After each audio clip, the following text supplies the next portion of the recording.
What's good? What's good? What's good, fans? Thank you guys for tuning in to the Voice of the Fans podcast. This is May 1st. Happy May Day to all of y'all out there. May 1st, entering the Cinco de Mayo weekend coming up, Cleveland. That means there's big boxing to talk about, fights to talk about. That means May. What does that mean, Cleveland, in the NBA world? What does that mean, Cleveland? Oh, man. Welcome to the second round. Let's see what's really going on. Cleveland got to break it down. He came up with this bogus article. We touched on it last week of what kind of categories: usual suspects, young guns, and legends, and gods, or something like that, something to that effect. But Cleveland, we have some people emerging. Some people have moved into a new block over this past week of basketball action. Did they, Cam? We're gonna have to. You're gonna because we got some people who's moving along, and you're gonna have to adjust to either one. You're gonna have to adjust this little Well, let's see where some adjustments have to be made. Adjustments have to be made, Cameron. That's what the NBA playoffs is all about. Again, we're gonna break it up. I haven't seen too many adjustments, but let's go over your predecessor. Let's see we're gonna get into it. We're gonna get into that, and we're gonna get into it, and I can't wait. We're gonna to poke holes and shoot darts. Me either, Cameron. We're not even throwing darts no more, Cleveland. You know, we're throwing hatchets. You know, we're throwing axes from across the room. We're throwing haymakers. Yeah, man. Go get your Haitian machete out, man. Go get it. So we're gonna talk about these guys that have to be moving along in Cleveland's criteria ranking. We're gonna talk about that. And for those of you who don't know what I'm talking about, I'm gonna shout out to Cleveland and put together. I call it bogus because it was a bunch of hypotheticals and what ifs and all this stuff. But it's on Voice of the Fans, voiceofthefans.org. Voiceofthefans.org. It's the criteria. What's the title of it, Cleveland? What it takes to win an NBA championship. And then he breaks it down pretty thoroughly. But I'm gonna poke holes into that. We're gonna get into that, Cleveland. But it was the NFL draft last weekend. We didn't have our Sunday special. So the first time I'm talking to Cleveland, and we're gonna talk about what the Seahawks did in the draft. We're gonna talk about if he likes what the Seahawks did in the draft. We're gonna talk about his coach if he likes his coach's feedback. I got some feedback for my Dolphins. I got some feedback for the Chargers. I got some feedback for a lot of NFL teams. What did the Cowboys do? For those Cowboy fans out there, what did those Cowboys do in the draft? So we're going to talk about that as well. We got a lot to get to, fans, each and every week. What's up, Barry? Happy Wednesday, everybody. We got a lot to get to, fans, but how we start every show, start a little montage. We're going to get this show started just like this. Who am I speaking to right now? Cameron. My name is Cameron. Cam Buford. Hey, it's Peter Rosenberg. I'm hanging on my man Cameron Buford right here. I'm a Dolphin fan. This is a big year for Tua to prove that he's a franchise quarterback.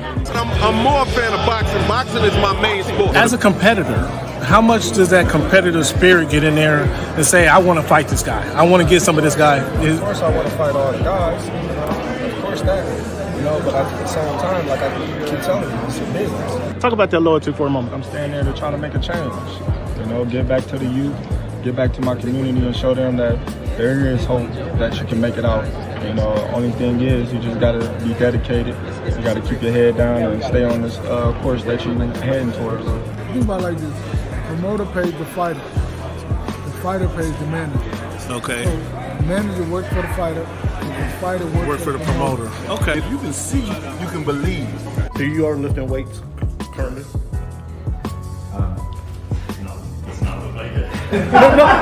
When he said it's easier to score in the NBA versus Europe, did you agree with them? To me, it's easy to score when you work the work. On your team, his ball number is the number 2 option or your number 3 option? On Kenny's team, 30 nights a year, he's my number 1 option. 30 nights. Can I finish right now? Do you want me to speak or do you want to conduct the interview and answer for me? Which one? What do you think about these upcoming? Like I was saying before. Well, every game's a new game, so Each one's a different experience, different defense, different players, different game plan. So, Aaron, what has the game of baseball taught you? One of the biggest things is being humble. Or can you give a message to the kids to kind of persevere through the false teachings they may be giving? Patience. Okay. Patience. As the show voice of the fan, Oh my goodness! continues to I'm in evolve. tears. Come on, you were adding some spice to it. It is strictly banter back and forth between myself and Cameron Buford. I enjoy all of it. Real ones know what's going on, right? Like you said, Pacific Northwest. So I think it's a big part of my game, and every time I step on the floor, I just want to represent myself. You play this game and you don't turn to win a championship, then why are you playing for? I'm happy for the Mariners. I'm happy. Yeah, for all yeah, that. Ken, nobody. Never mind. Go watch the tape. Go watch the tape, and then you tell me if it was all about just a system. You look like a buffoon. Go do your research. Go do your study. I'm not caught up to you guys yet. I do know I'm real surprised at that, Ken. Hey, give here. It's okay. Oh, this guy. That's what's good in sports, man. It's Big Snoop Dogg, man. That's what's good in sports. Hey, man, thanks for making our voice your choice. You know how we do.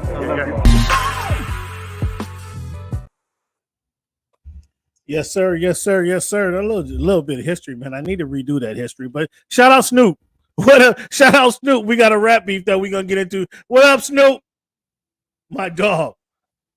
Cleveland be hating on you, man. Cleveland be hating. Yeah, on cut that out, man. Cut that dog. out. Yeah, we'll pull the tape out. Fans, like I said, man, thank you guys for tuning into the Voice of the Fans podcast. We're gonna get into the NBA playoffs. We're gonna talk NFL draft here in a little bit. We got some boxing talk. We got a segment, fans. We're gonna. It's not even an introduction segment, but it feels like an introduction because we don't get to talk about them too often. We're gonna have a Mariners minute tonight. We're gonna, celebrate the Mariners, and it looks like the T-Mobile has pushed off the Metro League. Taking over T-Mobile Stadium and down in Soto. What do they call it? Soto, right? South downtown. So we're gonna talk about the Mariners a little bit, fans. Believe it or not, we only talk about them when they're above 500, and tonight's one of those nights.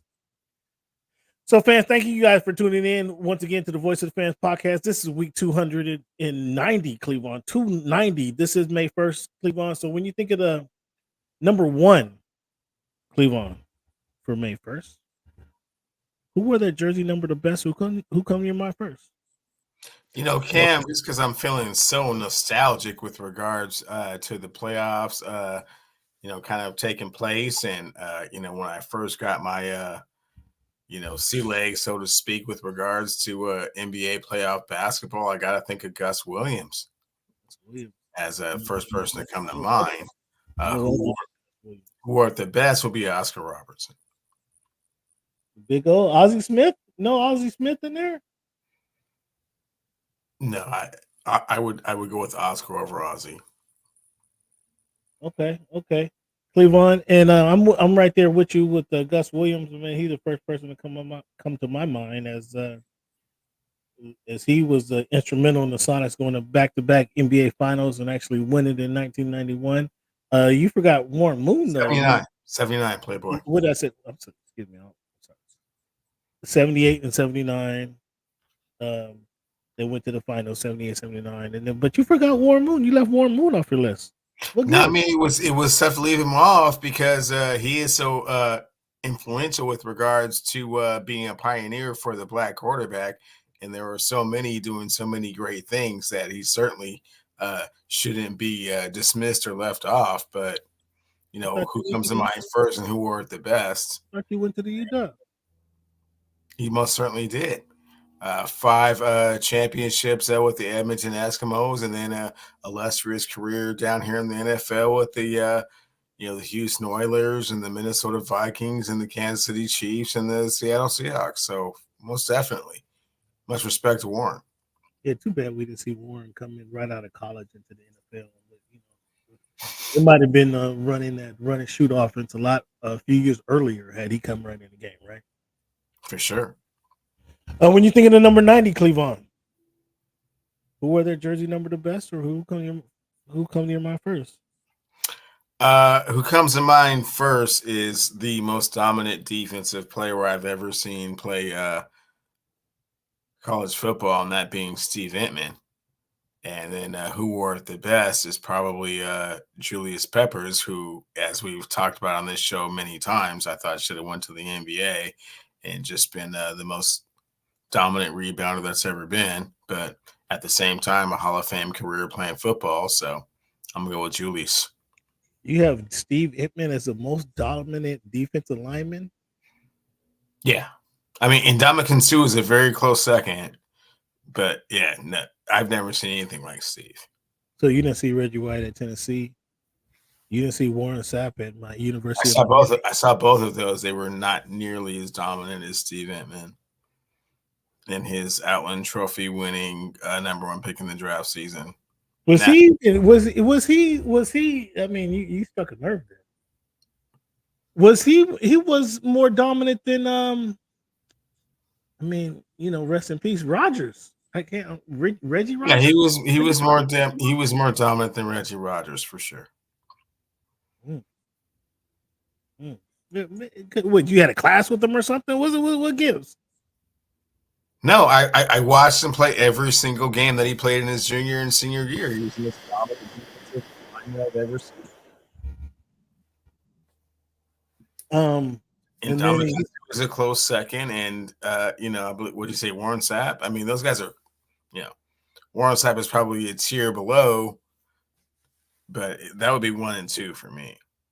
You said Reggie White at Tennessee, he was quite dominant, but then when those drugs were off in the NBA or NFL, excuse me, it was a little bit different story, huh?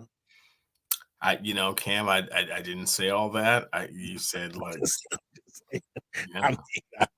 I mean, we don't have to. If you remember Steve Entman, it was a drastic difference between his college career and his NFL career, right? After those first few weeks in the NFL, we saw real quickly that there may have been some what do they say? Added supplements to his game, right?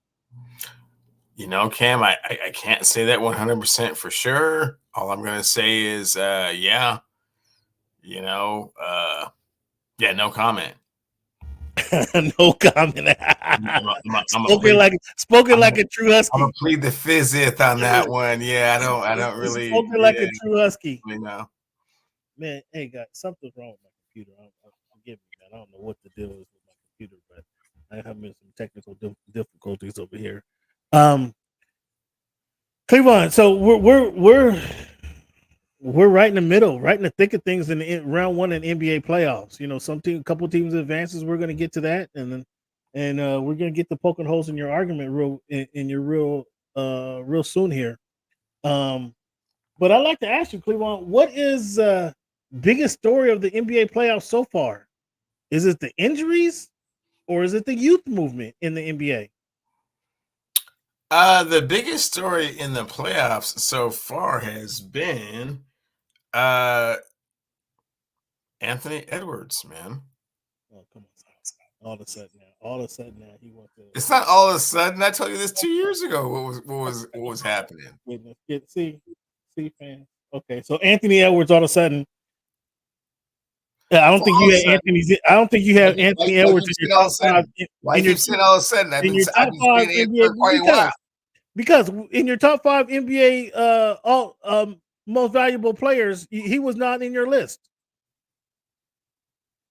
Okay. And so now all of a sudden you want to recognize Anthony Edwards. Okay, fair enough.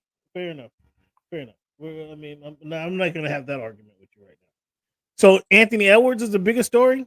Again, I broke it down in 2 categories, Cleveland. Was it the injuries or was it the youth movement? You say Anthony Edwards, so it must be. I guess it would be the youth movement. It must be the youth movement. If it's only one of 2 choices to make with regards to that, it would be the youth movement. Okay, obviously it's not. I don't know what. I'm sorry. I don't know if it's not just Anthony Edwards. I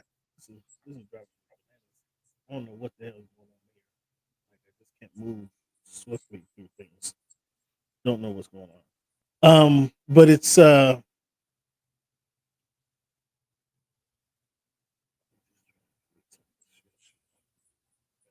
But it's Anthony Edwards. He's not the only guy. I mean, the SGA, the OKC Thunder, obviously swept their opponent. The Minnesota Timberwolves obviously swept the Suns with Anthony Edwards doing his thing, playing. He's taking a notch up above the. He's taking a notch up in the playoffs above the regular season. You got the Pacers. I mean, they should have beat the Bucks the other night, but Pat Bev did something special. And we'll talk about that later. We got the Knicks is doing their thing. You know, the Knicks and the 76ers. Both of those teams are. I mean, Embiid is probably the oldest guy on the team, but what has he really done in the playoffs? I mean, he's still relatively new in the playoffs, right? So I said that kind of youth movement there. And then as they kind of push the Nuggets, push the Lakers out, we're gonna discuss that a little bit along the way.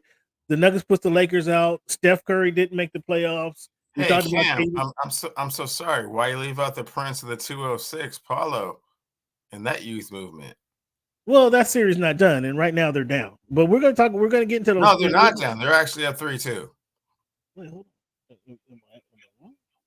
Did I miss that last night? I thought they lost last night. I thought they lost to the Cavaliers. Did I miss that? My apologies, man. Actually, and thank you, Cleveland. Thanks for bringing that up because that's one of the series that I predicted an upset in that series. If you recall, that was man, and that's why I was shocked that you let them out of the youth movement, considering that Apollo's in his second season. Again, I had them. I got Cleveland. Cleveland's winning that series 3-2 right now. So that's why I didn't bring that up because because right now they're not winning and they still got to win. So, however, he's part of the youth movement again, as KD, LeBron James, Steph Curry kind of gets ushered out of the purview, playoff purview. These young guys, SGA, as I mentioned, Anthony Edwards, the Pacers, their kind of youth movement with Halliburton and Pascal Siakam. Although Siakam, has a ring, he's not really a young guy, but he's not an old guy either. He's not one of those usual suspects, as you call them. The New York Knicks. So we're gonna, and when I bring up the Pacers, I bring up the Knicks specifically, and we got to talk about those 76ers. Cleveland, you have to explain to us real quick, as you have a criteria. You put out this criteria last week, and just let me touch on it real quickly. You have the criteria. What do you have? The rookies or the new young bloods? The newcomers. The newcomers, usual suspects, basketball legends, and what else? Basketball gods. Okay, so I'm assuming the only way you become a basketball god is if you win a ring, right? Correct. Yes. Right. So with that being said, Cleveland, what is Reggie Miller, Cleveland? A basketball legend. What is Karl Malone, Cleveland? A basketball legend. And what is Charles Barkley, Cleveland? A basketball legend. So neither one of those guys, Charles Barkley, who won the MVP single-handedly. Let me see if I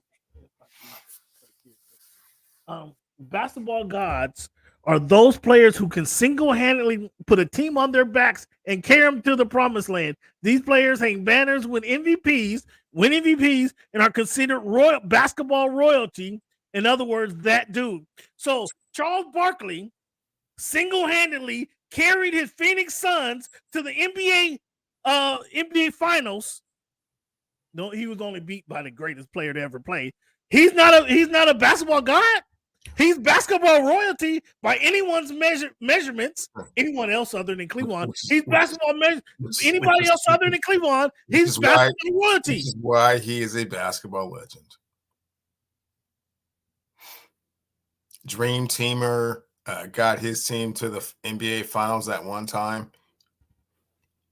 Top 50 greatest. Yeah. Do you guys see what I'm dealing with right here? You see how I just right here just shot holes all in this argument right there. A dream teamer by anyone's measurements, even the guys who played on the dream team said Charles Barkley was the face of that team. So gold medalist,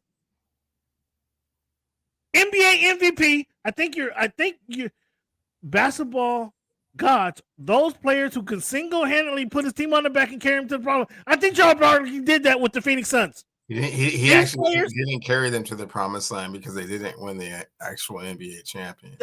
He got beat by the GOAT. He got beat by the greatest basketball player ever to play the game. Did he win the MVP? Did he win the MVP?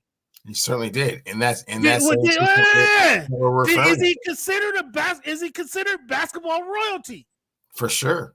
So two or three elements, two or three of your criteria, he meets the criteria for being a basketball god. So what is the first part of that criteria?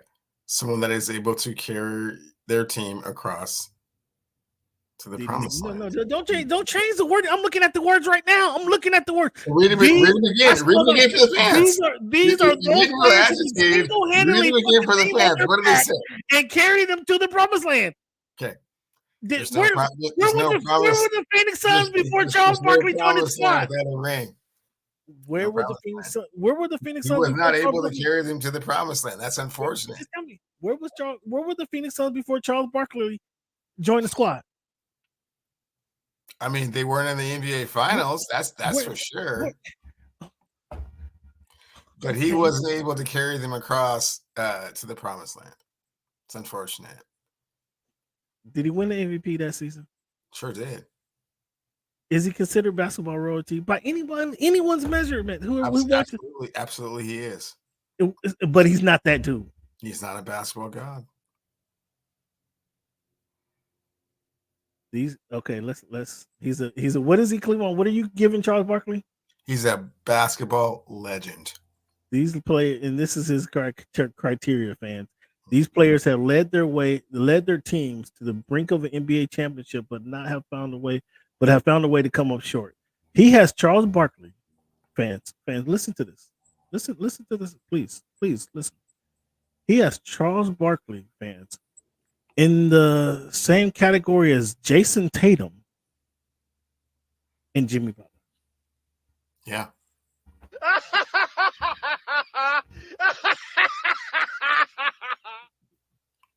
Fans, you guys see what I'm dealing with here. And fans, why do I say that?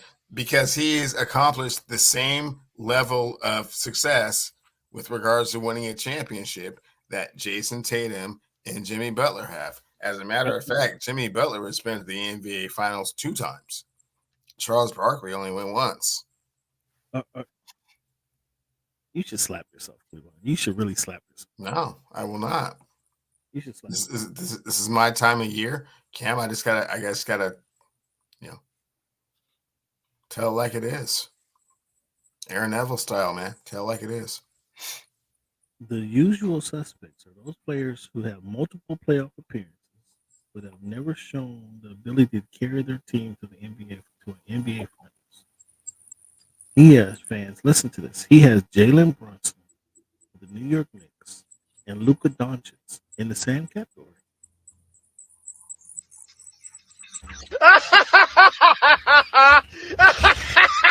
So now, fans, my question is no. That's because you threw the laugh track on me. What makes them different? You don't have the floor. We're not paying attention. Excuse me. Right now, the fans aren't paying attention to you because this is some BS that you're throwing to the fans, that you're spewing to the fans, and I just gotta again throw my hatchets across the room at this garbage that's posted on voiceofthefans.org. Man, you can read this article for yourself. Voiceofthefans.org, and it's titled "Criteria for Winning NBA Champion." And he's literally broken some categories down to say who's going to win the championship and who's not. And I just have to poke holes in this argument. Now, Cleveland, you have newcomers, Paulo Banchero, who you just want now all of a sudden you want to spew. You want to give him some credit because I asked you in December, I asked you in January, I asked you in February, I asked you in March, Cleveland, do you believe in the Orlando Magic? What have you told me every time? But now he gets his team to the playoff for the first year. You got him in the newcomer category? that possible? Because he got his team to the playoffs for the first time. I mean, how are you not going to be a newcomer category? Has to be a first time for everybody, Cam. Next year he'll be a usual suspect. So all it takes is 2 times to get to the playoffs for you to be a usual suspect. So, Cleveland, that's kind of hard to do. My question right now, my question for you, Cleveland, and the fans are eager to hear this, Cleveland. Okay. Hit me. You have the usual suspect is Jalen Brunson. Mm-hmm. After what he's done and leading the New York Knicks to the brink of the second round playoffs, he's doing stuff, and I know how you worship the ground that Carmelo Anthony walks on. Doing stuff Carmelo Anthony has never done. 40 points. He's doing stuff no New York Knick has ever done. So where do you have the great Bernard King? Where do you have Jalen Brunson on your list? He has to elevate on your list. Man, he's the usual suspect for now, man. If he can get him past the 76ers, he might get to be a legend, but not quite just yet. You see what I'm saying? So he's doing stuff that never has been done by the whole organization. I know how you like stats, Cam, and stuff, like, because they kind of like try and paint your picture and all that. But right now, did you see game 3 and game 5? Well, I saw game 5, and I saw Tyrese Maxey. I saw Tyrese Maxey give his mini Reggie Miller impression, hitting 7 points in 16 seconds or something like that. Where's Tyrese Maxey on your list? Did you see Joel Embiid in game 3 come down the court and cash 3 straight times from the same spot and put a 50 burger on him? You see that? You blaming Brunson for not stopping Joel Embiid? I'm just asking if you saw the performance. Are you blaming Brunson for not? I mean, you bring it up like that was Brunson's That name. series has a lot of individually great performances, man, and we're going into game 6. And that's why you have to elevate these players. I started off by the show by saying series isn't even over. Why would I elevate them to anything? Those are 2 cool ass games. Because, as you said it yourself, these players are doing stuff that never been done by a franchise. Man, i.e. Brunson. What do you mean? Stop that. Man, I'm poking holes in this argument. I'm poking. You're not even poking holes in the argument. I mean, that was a cool game. He had a big game, but they're not even out of the first round. So why would I elevate his status? He called it a cool game, and he got. Okay, well, there's 2 games left. It's one in Philly, and if they lose that one, there's one in the Garden. So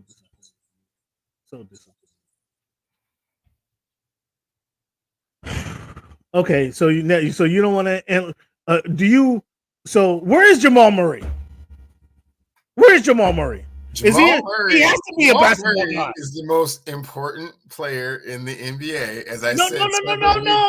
I don't. That's not one of your categories. That's not one of your criteria. Most important player. Okay, so in the NBA. So I don't criteria. Is that what you're asking? Once again, hold on. I'm reading these criteria.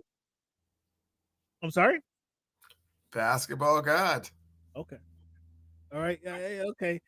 Okay. I have to move on that one. Because at that one, you have to you reluctantly have to say that. It's not even reluctant. He meets all of the criteria, so cut that out. But you would say Jokic. You didn't mention his name when you went down this list here. Basketball gods are those who can single-handedly put their team on their back. Jokic isn't doing single-handedly, but you have Jokic's name, Giannis and Jokic listed. Are notable examples of the 2024 playoffs. Carry the team to the promised land. These dudes as I've said before, Murray hasn't won an MVP. Murray hasn't won an MVP. Murray has not won an MVP, nor is he considered basketball royalty. So how does Murray elevate to the basketball? I want to hear you say it. I want to hear you say it. No.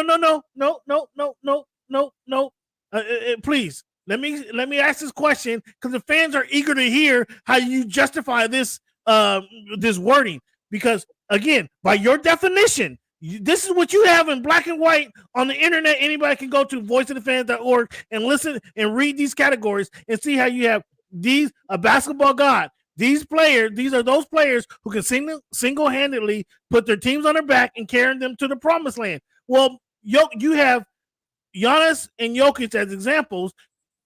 Nikola Jokic isn't doing it by himself because he has Jamal Murray. These players hang banners, win MVPs. Jamal Murray hasn't won an MVP. And are considered basketball royalty. Jamal Murray isn't considered basketball royalty. So explain to the people, Cleavon, how you have Jamal Murray as a basketball god. Well, Cam, clearly there are basketball gods by association. I mean, let's not second guess that. I mean, Scottie Pippen can't put a team on his back by himself, but I mean, teamed up with the likes of a Michael Jordan. Well, so Pascal Siakam is the basketball god. Now, what you're going to explain to the fans? By association, given what he was able to do with Kawhi. Yeah. And so Kawhi Leonard has to be a basketball god by your own definition. He absolutely is, and so unfortunate that he's not able to be out there on the court and demonstrate those abilities for the last 4 years. So there's a caveat. You probably need to go back and update this article, Cleveland. So addendum. You can be a basketball god by associating yourself with a basketball god. I mean, if you do incredible things in that role, for example, Kyrie Irving, in Game 7, basketball god by association. He probably is not able to do that. One game get you a basketball god. Oh man, sometimes extraordinary performances like just single-handedly torching the Golden State Warriors. Yeah. So when I say Tyrese Maxey deserved to be elevated, when I say Tyrese Maxey, in the history of the National Basketball Association. So when I say Tyrese Maxey and Jalen Brunson needs to be elevated, why are you arguing with me? It's because it's the first round. Man, you gotta see what it's the first round of the playoffs, Cameron. Why would I do that in the first round? You guys see what I'm dealing with over here? Please go read this article. We don't even know if either one of those players is going to win the series. Jalen Brunson, for all his heroics, one of them has to win the series. They're playing each other. One of them has to win the series. Right. Which one are you leaning on, Cam? I think I picked Brunson in that series. Oh, really? I think we'll see what's up in Game 7 if it gets that far. So where's Reggie Miller again? I would be concerned for your New York Knicks. Please get it in 6. Please get it in 6. Wow. So looking at these playoffs, the Thunder, they squeaked by the Pelicans, man. Really no surprise there, right? That's kind of what we all anticipated. No squeaking. I think you're trying to be facetious, but yeah, they beat them up real good. I mean, it was a sweep. So there's no squeaking a sweep. It was a sweep. So I stand corrected. It was a sweep. I think it was with the Pelicans' best man not available. This was to be expected. We're learning that Brandon Ingram has some issues. He can't lead the team. CJ Cleveland gives him a hearty excuse, but he can't lead the team. Herb Jones can't do it alone. Trey Murphy takes the worst shots in the NBA. And they were just. We don't need to go into all of the deficiencies of the New Orleans Pelicans. Yeah, there's no need for all of that. Yeah, fair enough. The Thunder, the number 1 seed in the Western Conference, is moving on to the second round. Great. Well, I mean, you want to go into the deficiencies of the Los Angeles Lakers and why they only were able to win one game against the defending champions? I mean, 2 of those games came down to the last shot. I mean, if Jamal Murray misses those 2 jumpers, I mean, it's a 3-2 series going the other way, right? If he misses, I mean, he knocked him down. That's why he's a basketball god, Cleveland. That's why he's a basketball god, right? So what are you talking about? Absolutely. So what are we talking about here? We're talking about the Lakers going home at winning one game. Right. 1 out of 11 the games, the last one. 1 out of 12 games. All of the games were very, very close, and they lost to the defending NBA champions with the player on the roster that's probably the MVP of the league. No shame in that. No shame in that. So you're running back next year? So you're running. So you're running. Oh, no, we'll make some tweaks. Darvin Ham. You're bringing up Darvin Ham back. Are you bringing Darvin Ham back? We'll make some tweaks and revisions, and we'll go from there. Are you bringing Darvin Ham back? That's a. I don't make those decisions. That's up to Jeannie and Rob. I don't make those decisions. Speaking of Jeannie, I'm glad you brought Jeannie up. I'm glad you brought Jeannie up because there's a couple questions that need to be answered. Number one, I'd like to know, the fans would like to know, Cleveland, have you got the release date for Jeannie Buss's biopic? It's mid-2025, Cam. Oh, it's 2025. Oh, don't tell nobody. Okay. Will Bronny James be on the Lakers at that point? Quite possibly. So that means that LeBron's not going nowhere. No. So this hubbub about him trying to win a fourth championship with the fourth team is ludicrous. Then. Ludicrous. Okay. All right. Well, with that being said, I mean, since you had the inside scoop, what changes need to take place for you guys to try to? I mean, will LeBron win another championship with the Lakers? It depends on the health of other individuals, within the team. It depends on the moves that Rob Pelinka is, able to make in this offseason. Sneaky Russell, you relying on Sneaky Russell's health? No. I mean, Rui, you're blaming Rui now? You're blaming Rui? Austin Reeves? All I'm gonna say is, and you didn't hear it from me because I'm not one to gossip, but the roster will look a little bit different next year. I mean, are you getting rid of Snitchy or what? Tell the truth. I can't divulge any of that information right now, Cam. It's way too early. We're still in the playoffs, so. That didn't sound like a ringing endorsement for Mr. Snitchy Russell. I've never ringingly endorsed the point guard, so it's no different than any other time. Rui, are you disappointed in Rui now? Oh, absolutely. Now you're gonna have all of Japan after you, because Rui, the first Japanese-born player to be drafted into the NBA. So now you're down on Rui, and you're gonna have all of Japan after you now. No, all of Japan saw the same thing I saw, so it's not like they saw Rui giving it his all or anything. I mean, what are we talking about here? They saw Rui giving it his all, doing the best he could to defend Nikola Jokic. What's that movie, Almost Famous? Yeah, like he was almost good, like almost like there. Timberwolves sweep the Suns. I mean, we talked about it when this team at the beginning of the season, when this team was put together. Didn't expect much from the Suns. I didn't expect them to make it to the 6th seed in the Western Conference. They had a good run the last week of the season to get out of the play-in tournament, and only to get smacked up by Anthony Edwards and the Timberwolves. Anthony Edwards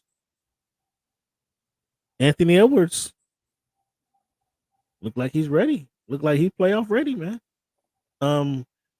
Fans, I had him. I thought he definitely deserved to be. I had Shai Gilgeous-Alexander and Anthony Edwards leading the MVP race.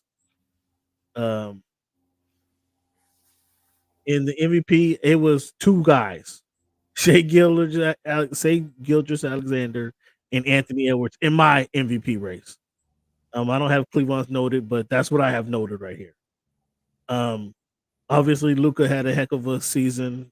Nikola Jokic had a heck of a season. Giannis had a heck of a season. But Anthony Edwards and Shai Gilgeous-Alexander were competing for the number 1 seed in the toughest division in the in the NBA. That, to me alone, deserved MVP criteria to be put in that category. Anthony, if you want to say Karl Anthony Towns is the best player on, is one of the best players that Karl Anthony Towns is one of the best players that Anthony Edwards is playing with. He was out for half the season, Rudy Gobert was that guy. Nobody considered Rudy Gobert as one of the top players. One of the top players in the league. He was in the argument for defensive player of the year, sure enough. But Anthony Edwards is kind of, I don't want to say drug that team because there's, they had some competent players out there helping them along the way, but he certainly was a leader of that team. Shai Gilgeous-Alexander and what he's able to do with the OKC Thunder, the youngest team in the NBA, and he's their go-to guy. So what he's able to do with those guys, in my opinion, made him MVP worthy. And I don't understand why a lot of people wanted to disagree with that. But we saw with the Timberwolves where the Suns were disappointing. So what do you do with an opponent you're supposed to beat, Cleveland? What are you supposed to do with the opponent? You don't play with your food, and you put them to bed. You put them to rest. He tucked the Suns in nicely, put them to sleep, and everybody now have questions about KD and Bill and Booker.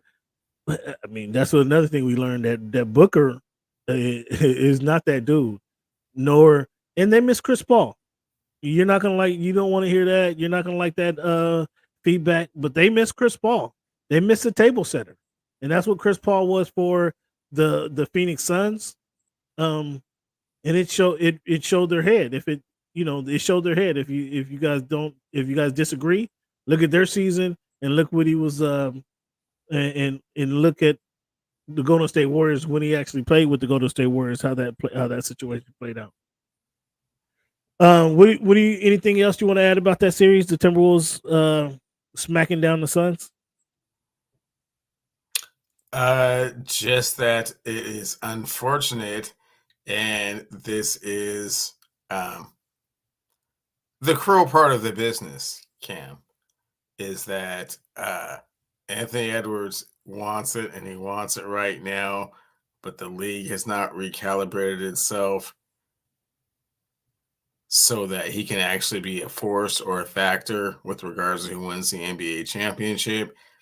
And like I have been saying for several weeks, unfortunately, all of that bravado and athleticism gets you the defending NBA champions in the second round, and they will not win that series.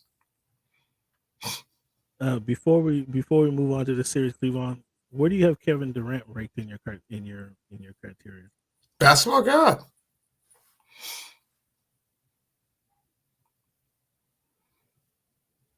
So that single-handedly dragging your team to the NBA, to the promised land. I mean, did he single-handedly do that for Golden State Warriors? Last I checked, he was a two-time NBA Finals MVP, two-ring bearer. Yeah, I'm going off you. Hey, you don't have to get so defensive with me. These are your words, sir. These are your words. When you say specifically, these are those players who can single-handedly. Oh, I'm so sorry. And yeah, he has been the league MVP. And he is one of the 75 greatest players ever played basketball. So why are you questioning? Why were you questioning whether or not he met the criteria? That was weird. Because it specifically says in your category 4, these are those players who can single-handedly put their team on the back and carry them to the promised land. That's what you said. Those are your words. That's why if I understand you correctly, that's the same exact reason you don't have Charles Barkley as a basketball god. Charles Barkley never won a championship. Kevin Durant's won 2 and been the NBA Finals MVP. What did he single-handedly carry his team? Did he single-handedly carry his team to the promised land? That's all I'm asking you, Cleveland. He will tell you that for sure. No, he wouldn't tell you that. He would be lying to you if he told you that. But this is the flaw. This is the flaw in your argument. That's why he's not in Golden State right now, because he feels that he was the reason that they won those 2 championships, and he wasn't getting his just due. He was the Finals MVP. Back to back. He was a league MVP. And he did win league MVP. Yes. Did he single-handed? My question to you was: did he single-handedly carry the Capable. Golden State Warriors to the NBA Finals? That's my question to you. If it came down to it, he probably could have done that. See, you're not answering the question, man. See, this is what I get, Mr. Deflect Trump here. What am I deflecting here? I asked you the first category 4. Let me repeat this, fans. You guys should know this by verbatim by now. Category 4, the basketball gods. These are those players who can single-handedly put a team on their backs and carry them to the promised land. My question for you is: did Kevin Durant single-handedly carry the Golden State Warriors to the promised land? Depends on who you ask. If you ask Kevin Durant, he certainly did. There you go, man. You guys see it. He just refuses to answer the question.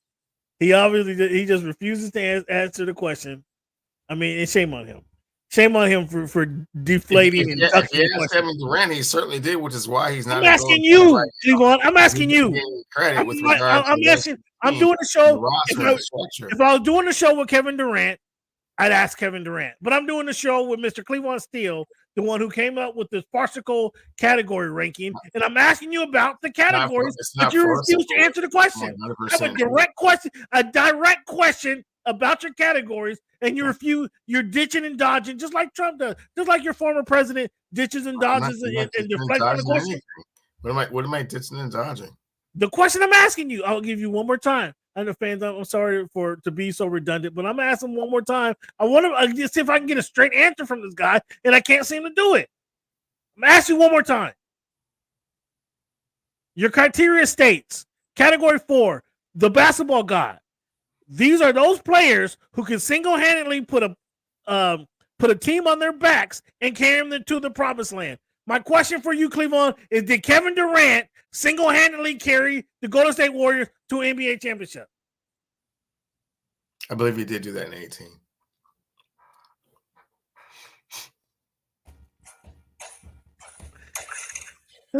This guy is hysterical. Again, fans, you can see this article. Check out voiceofthefans.org. You can see Cleveland's category and his rankings and his criteria for winning NBA championship on voiceofthefans.org. Just click on the sports news section. You can see this article. You can see what I'm debating with you over here. Why I can't get a straight answer is because I know it kind of hurts him when I'm poking holes in his argument. I know it's kind of, he takes a personal offense to it when I'm taking the axe and just chopping it up. It's understandable. It's understandable. This is my wheelhouse and not yours, Cam. And I know you have to kind of like drudge here or there to kind of I believe the fans are with me. I believe the fans are with me as far as this argument goes. It's not so cold-blooded, fans. I mean, it's when you read it, you'd be like, wow. I believe the fans are with me because again, you ducked the dodge. You spent wow factor, 10 minutes dodging my question. That's a wow factor, fans. That you'd be like, wow. I know he's going to win the NBA championship this year. It's painfully obvious. Yeah, I don't think it's so obvious, but we're going to get to it. You say that. Okay, you want to get chummy about it? Well, who do you have winning? I will take the Denver Nuggets, and Cameron can have the field. Oh, you gonna give me the field? Give me the field. Oh, done deal. I'll take the field. That means I got OKC. I got OKC, the Clippers. You have everyone else, and I have the Denver Nuggets. Are we good? What's the deal? Two of those. Two of those. Chummy. Two, buddy. 2 times. Okay. Here we come. And I just this week, fans, I just so you know, I just gave up eat meat. I'm on an all vegetable diet. I'm on, but we'll get you some greens and macaroni then, or if there's an alternative place that you want to go, Cameron, that's fine too. But I'm going to the Rib Shack. I'm going over here either to Pete's Barbecue or not on my dime. not on my dime. Excuse me? Just as I said, not on my dime. I have the field. You just gave me the field versus the Denver Nuggets. Yeah, but I'm going to win. By your own definition, by your own admission, barely beat the Lakers, if not for Jamal Murray, 2 knockdown jumpers. One in your guy's face. I believe he knocked it down in your AD's face, right? AD fell onto the Nuggets bench and they celebrating all around. That was pretty funny. That was a pretty funny shot right there. So let's talk about this series here. The number 4 series and the number 5. Clippers, number 4 Clippers against the number 5 Dallas Mavericks. Fortunately, I was in the house to see games 3 and 4. I saw Kyrie go off. Kyrie hit him for 19 in the second quarter, or excuse me, the second half of game 3. That was Kyrie. Kyrie's that dude. Kyrie's that dude. Kyrie is that dude. And then he virtually, they were down 31. The Clippers had them down 31 in game 4. Kyrie single-handedly, he had 40 in that game, and a couple of them 3-pointers almost broke down the house. I mean, they almost set the house on fire. I was reaching for the extinguisher because Kyrie was hitting net the way his jumper went off and hit that net. I was to set the building on fire. I was certainly making sure I knew where the extinguisher was in that game. They're playing right now. In fact, the Dallas Mavericks are up 43-37 on the Los Angeles Clippers, the Kawhi-less Los Angeles Clippers, with 5 minutes to go in the fourth quarter, or excuse me, in the second quarter, with Paul George just splitting the defenders, getting right to the rack. So these guys are going at it, man. This is easily one of the more entertaining series in the first round. Again, it's the 4 or 5 matchup. This is kind of what you expect, but here's Paul George going to work, and passes out. My man, T-Man, I love you, T. I love you, Terrence, but he just hesitates too damn much, Cleveland. You've heard me talk about this dude for years now. He just hesitates. The ball gets swing. He gets him, and he just hesitates like he doesn't know what he's doing. I'm like, Terrence, man, this is your 6th year in the league. Put the ball up. Put it up, Terrence. And he is watching it in person. It becomes frustrating. Derek Lively goes to the bench right now with 4 fouls. Zoo's at the free throw line to give them to narrow the lead to 1 point, 43-42.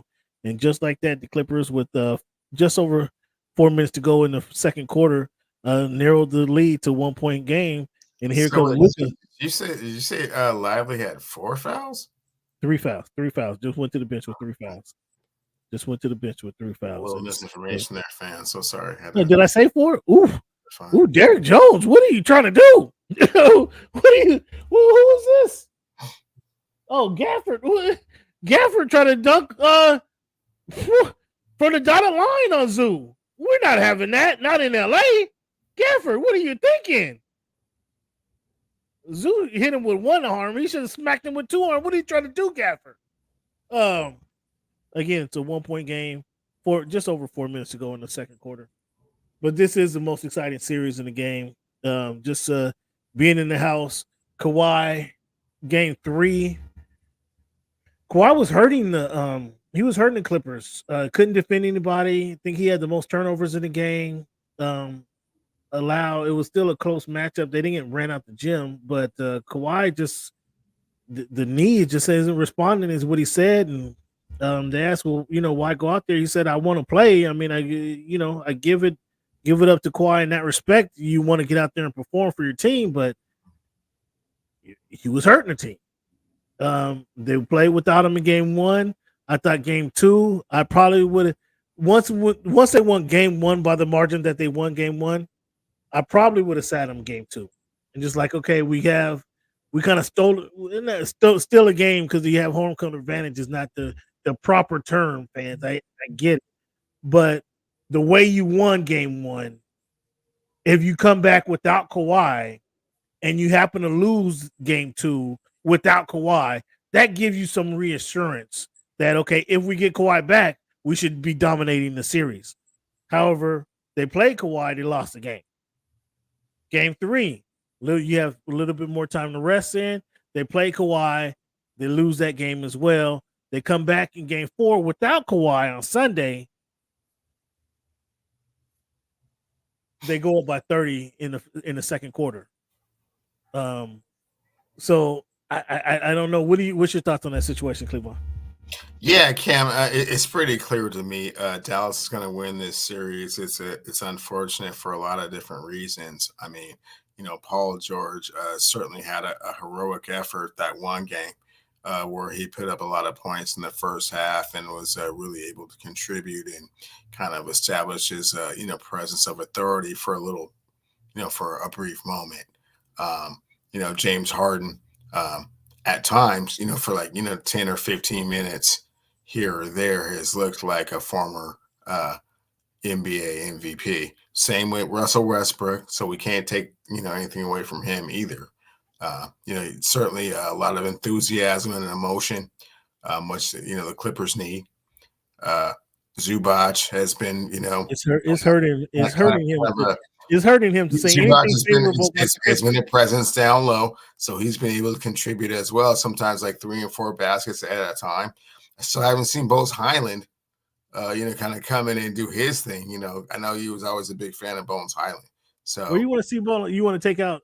I haven't seen that just yet. I was just waiting. Who do you want to take out to get Bones? Hey, Cam, slow down, man. I'm just saying, like you always have been so high on Bones Highland. You're kind of being the difference. You're kind of being one of those players that can kind of get you over the hump. Haven't seen that just yet. So they're not going to win this series. They're going to lose in the first round. And I know it has Charles Barkley has alluded to. They're going to go into their new arena without any banners whatsoever. I know they were hoping for maybe a Western Conference champion. That was a cold one by Charles. All they really have to go into the new places is a participation banners. Like we were up, 3-1 that one time. We almost beat those guys that one time. So, it's unfortunate. I wish Kawhi was healthy because, as I said, early in this, early this year, Cam, I thought that this was their best chance to win a championship. This is a championship caliber team with all their, players healthy and whatnot, and they're just not. So looks like they're going to lose in the first round. And then, some tough decisions be made. Go get him. T-Man. Go get him, T-Man. Luka and Kyrie showing their dominance in game 2 and 3. The Clippers, can't say they're a better team without Kawhi. That's absolutely nonsense. But they did win the 2 games without Kawhi, so we'll see how. I didn't see anything. I was looking for kind of like a moment where I kind of saw you, kind of letting Ty know, hey man, I'm not. I didn't back you guys, but how do you feel about that? I saw none of that. No, well, we had a couple. Y'all got dinner and stuff, and have a few drinks, and no dinner. No dinner. It's playoff time. The man's busy with his squad. No dinner. But did you tell him face to face, man to man? We had a couple again post game conversations.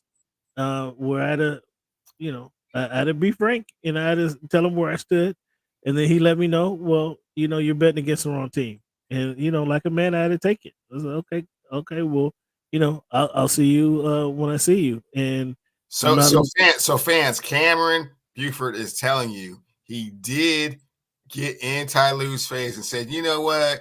I don't think your Clippers gonna win this. I think the Mavs gonna walk through this. So sorry. Well, that wasn't exactly the exact terms I used, but I told him he's facing an uphill battle, especially without Kawhi Leonard. But right now it's tied up. An uphill battle, man.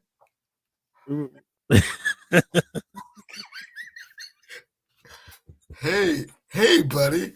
Without your best player, I think you're fighting an uphill battle. Come on, man. Oh my goodness. So the Heat lost their series. The Heat going home after winning one game. You're fighting an uphill battle without your best player. The Heat are going home. No, I don't care about one iota about that series there. The New York Knicks and the 76ers. This is a 2-7 series. 2-7. This is little chippier and little No, more. No, it's not. Because Philadelphia was never supposed to be the 7th seed except for Joel Embiid missed 40 games. Okay, so they are what they are. You are what your record says you are, and they were the 7th seed. No, your record is not what your record says you are when the MVP of the league misses half the season. So what were they then? What were they? They were a team that lost a lot of games without the best player in the league, and now the best player in the league is back. And oh my gosh, it's 3-2 going back to Philadelphia, and the best player in the league already says, "Yeah, it wasn't cool with the way NYC just infiltrated our building and tried to make like it was a home game for them." Can Philadelphia stand up? Bet they stand up this next game. They're going back. They're going back to the Garden. Yeah, I mean, shame on them for do you need to get called out from Joel B for you guys to stand up in Philadelphia? Come on, I got videos. I got video you guys just smashing the opposing team with the snowballs for 10 minutes before the dude has to be escorted out the building. But you let some New Yorkers from up the street come down and take over your building? Mm-hmm. Well, I mean, if this is a football, if that was a Eagles fans, that there, how many arrests would there be at the stadium?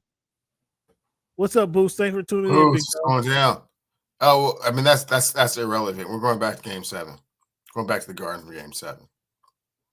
So you got the 76ers winning this next game? Oh, for sure.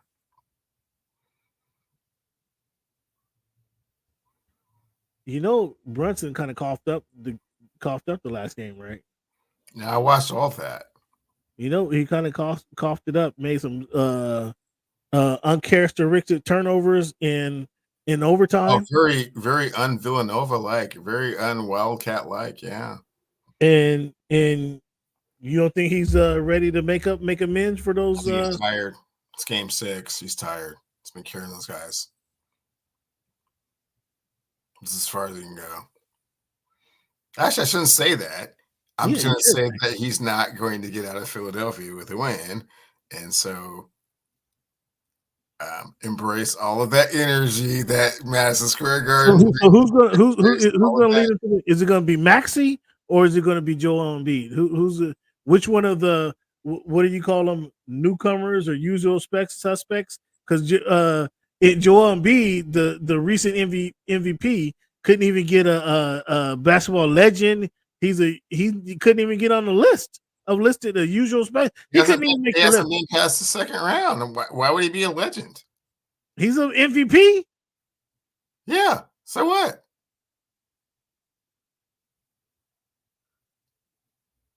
You just gave me Kevin Durant is a basketball legend because he's an MVP, or a basketball god because he's an MVP.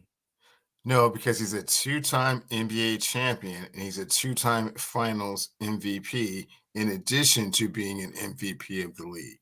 If you read the article, what I said was... I read it over and over and over. I just read it 12 times for the fans. Okay. But you missed the deflection. Other than Isaiah Thomas and Kawhi Leonard, every other team, less the Detroit Pistons, of course, they are the anomaly, that has won the NBA championship in the last 35 years has had an MVP of the league on their team.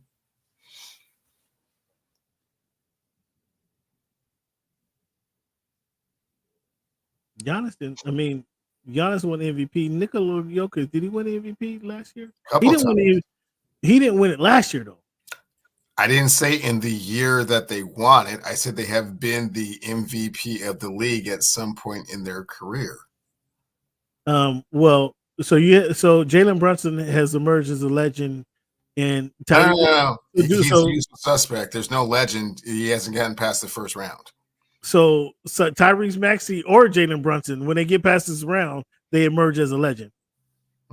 They have to be elevated. Either one of them has to be elevated with their performances. I usually like to get to the conference. I usually like you to get to the conference finals or the finals to be a legend. Either one of them has to be elevated in this series. Again, or you're listening. You get really, really good in the first round, and that's great. Either one of these guys, Tyrese Maxey for his Reggie Miller impression, doing 7 points in like That's 16 not a seconds. Reggie Miller impression because What, it's what did he do? Yeah, round. you replay the last. You watch all of the game. Replay the last plays of the regular. So regular. when Reggie did what Reggie did, See, what that was stage, 16 what seconds. stage of the playoffs were they at? It wasn't the first round. It was the second. It was the second round. It wasn't. And the other time he did it, when was that? That was in the finals, right? No, he didn't do nothing like that. It was in the conference finals to get to them. Okay, so conference finals and second round.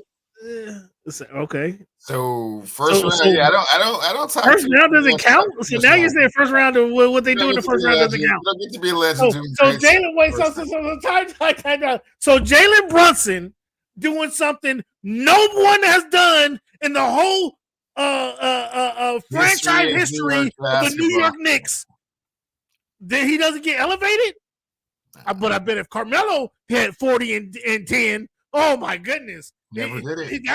That would be basketball lore right there. That you create another category for Carmelo Anthony, wouldn't you? Carmelo is a usual suspect. He never ascended. That's where Brunson is right now.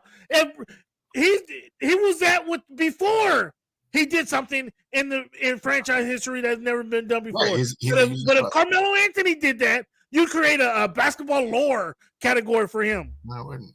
Yeah. I don't create special categories just for certain players. It's ludicrous. It is ludicrous. You're absolutely right. It's bananas. It is absolutely right. So why would I do that for Jalen Brunson? Especially considering he may not even get past the first round. There will be a game 7 in the Garden. Regardless, I can't wait to have this conversation next week because you will have to elevate Jalen Brunson or Tyrese Maxey for what they've already done. I don't have to elevate anybody. Who knows? Well, I will elevate them. How about that? I will elevate them. I will take what is it? Editorial preference and edit it and elevate them myself. How about that? How about that? In your own personal opinion, which doesn't carry any weight with regards to what I wrote, but that's fine.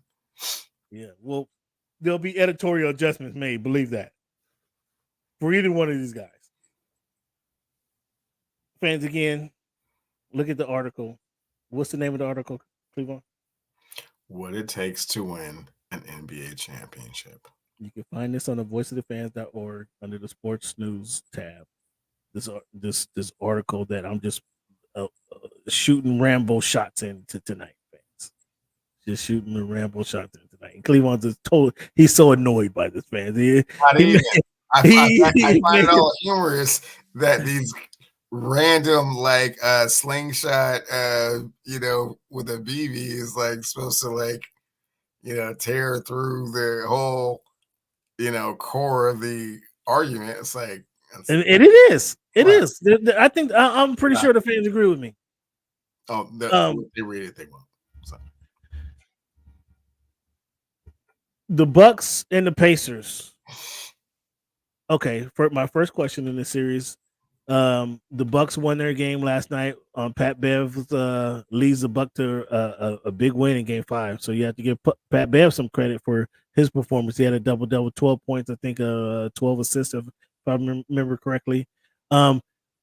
Does Doc Rivers get any credit for beating the Pacers without Dame Lillard and Giannis Antetokounmpo? No. When will you give the man some credit? He's being beat by the better team. Milwaukee Bucks to the NBA championship. Well, they're not getting to the championship because I told you before the playoffs started that the Pacers are going to beat the Bucks. That was one of the 3 upsets that I had.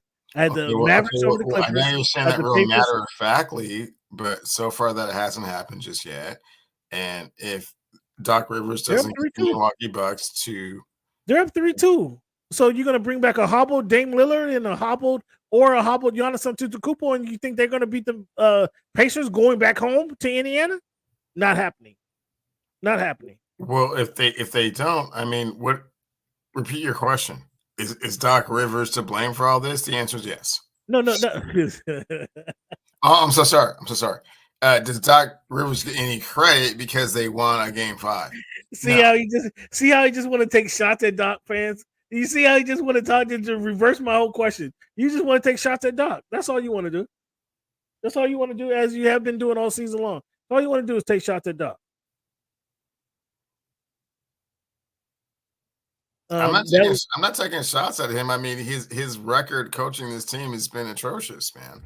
That was a bad loss by the Pacers. I must admit, you without Dame, without Giannis, you're supposed to close those guys out.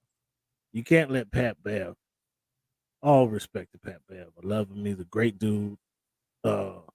He's the kind of guys you hate to play against, but you love it when he's on your team. You love him when he's on your team. He's a great dude on the court, off the court, in the locker room, outside the locker room. He's going to give you honesty. He's going to be real with you.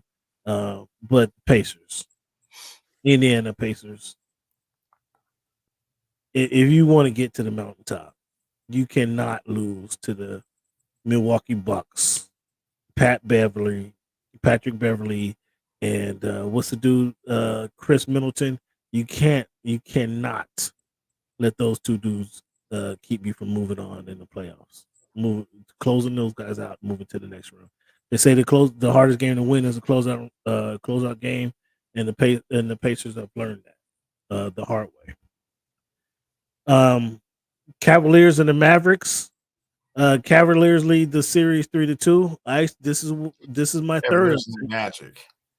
What did I say? Mavericks. I'm sorry. My apologies. Cavaliers and the Magic lead 3-2. I had the Magic winning the series.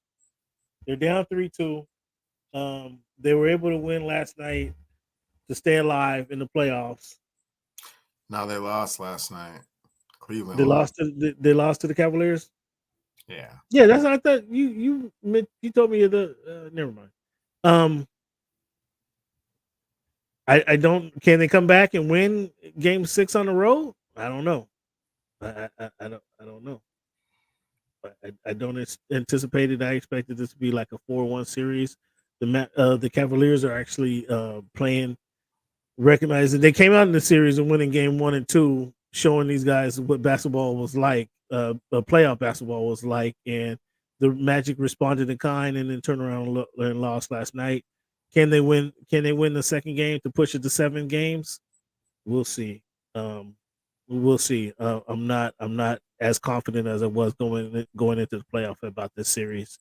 This is one of the series I had the upset in. I had the Pacers over the Bucks, the Magic over the Cavaliers, and I had the Mavericks beating the Clippers. Cleveland, you agree with me that the Magic would win this series over the Cavaliers, and yeah, obviously you were just all over the Clippers losing. It didn't matter who they were playing. They could have been playing Snow White. You would have had Snow White beating the Clippers either way. What's your thoughts on the Magic Cavalier series? The way the Magic manhandled Cleveland in Orlando, I definitely feel it's going to be a Game 7 in Cleveland. So we'll see how that goes. I don't know which one of those teams is over their skis with regards to that. Clearly the Orlando Magic have no experience, so they've never been there. So they were just playing on adrenaline and, they just don't know any better. And, I think Cleveland is playing with a little bit more of a fear factor, if you will. If it gets to Game 7. I mean, first things first, take care of business in Game 6. So OKC Thunder head coach Mark Daigneault has won the Coach of the Year. Any issues with that? And deservedly so. And deservedly so. Brad Stevens has won. I think he has a Coach of the Year award, and he's won Executive of the Year for the Boston Celtics.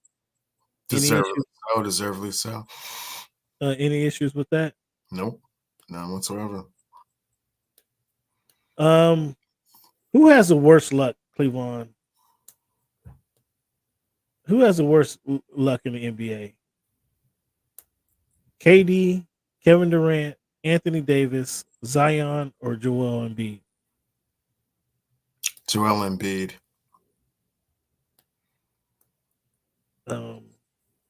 Man, love to see those guys healthy.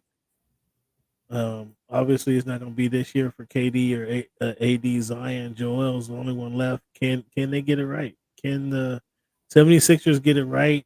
Joel Embiid is fortunate to have Tyrese Maxey turning the corner on his team. If he doesn't get it right this season, they're going to be a force next year. He was playing at an MVP clip before he actually went down. So, kind of hate to see that. Cleveland. What's your thoughts on Joel? Absolutely, it becomes a broken record after a while, though. Sometimes the best ability is what, Cam? Availability. So, I mean, if you're always going to be like, oh man, if only Joel was healthy, if only Chris Paul was healthy, if only Blake Griffin was healthy, if only Zion was healthy, you just start to hear that like just too many times. And it's like, man, when he is healthy and on his game, he is unstoppable. And the 45th or 46th game of the season, that's cool, man. But that's not what they're playing for. So, yeah, you just get tired of hearing it over and over again. Like even I don't know. I mean, perhaps you have a different perspective on this, but this has been like 4 years of Kawhi not being healthy in the playoffs, right? Okay, fans. So again, in the building for Clippers Dallas after game 2, and when it was announced that Kawhi was not going to perform in game 3, it was like an impromptu. Usually, so on Sunday, part of the reason we didn't do our Sunday special is because I was at the American Airlines Arena, and that day, Jason Kidd, there was a 2:30 game, 2:30 Central Time. Jason Kidd scheduled to go talk at 1 o'clock for his. Each coach does a pregame press conference. Jason Kidd is scheduled to talk at 1 o'clock. Tyronn Lue scheduled to talk at 1:15. Usually the coach goes 10 or 12 minutes. And in this situation, they had the conference in the same room. The Clippers next door to the room, the Clippers did their post-game press conference, and the coaches, you kind of had to go back and forth to see who was going to talk first, if you to miss a player or not. But Lawrence Frank called an impromptu press conference before game 4, announcing Kawhi would not be playing in the game.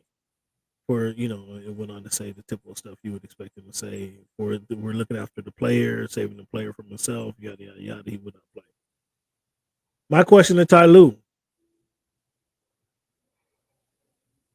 Ty Lue,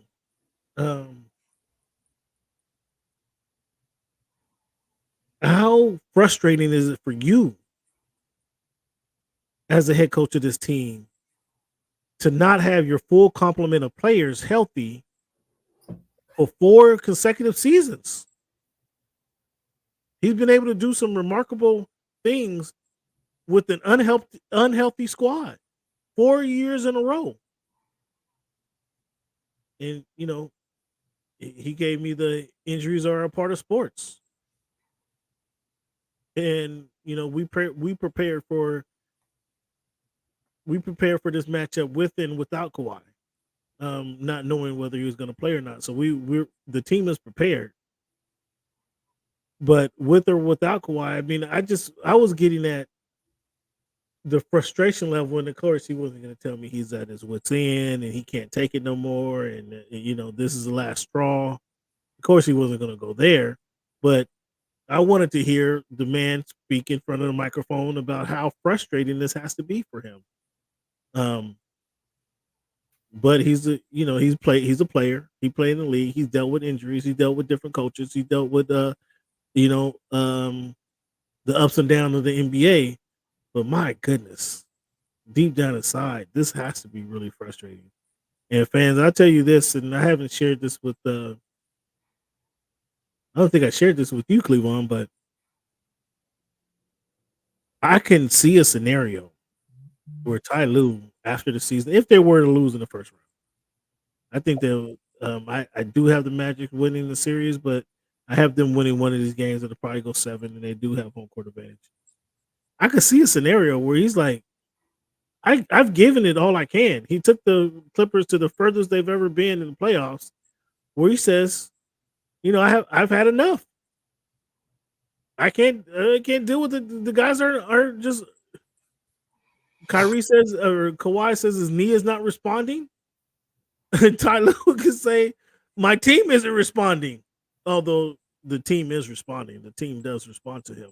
Again, he took the team to the furthest they've been, and that was without a Kawhi Leonard, who didn't play the whole season. 2021, I believe it was. So they've had success without Kawhi Leonard. But how frustrating, Cleveland, do you think that has to be for you continue to coach this team with 4 potential? Are they potential Hall of Famers or the first ballot Hall of Famers? 4 of them. 4 of them, Cam, and it's incredibly frustrating. And when he says injuries are the part of the game, he's being facetious because this is the same coach that coached the King to 4 straight NBA Finals.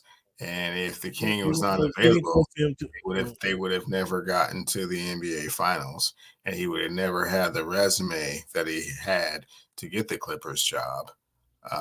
And so I know he's looking around like, hey, man, where's the superhero? And, he's rehabbing. Every year he's rehabbing. Every year he's not sure. This year he tried to give it a little bit of a go. Very gimpy.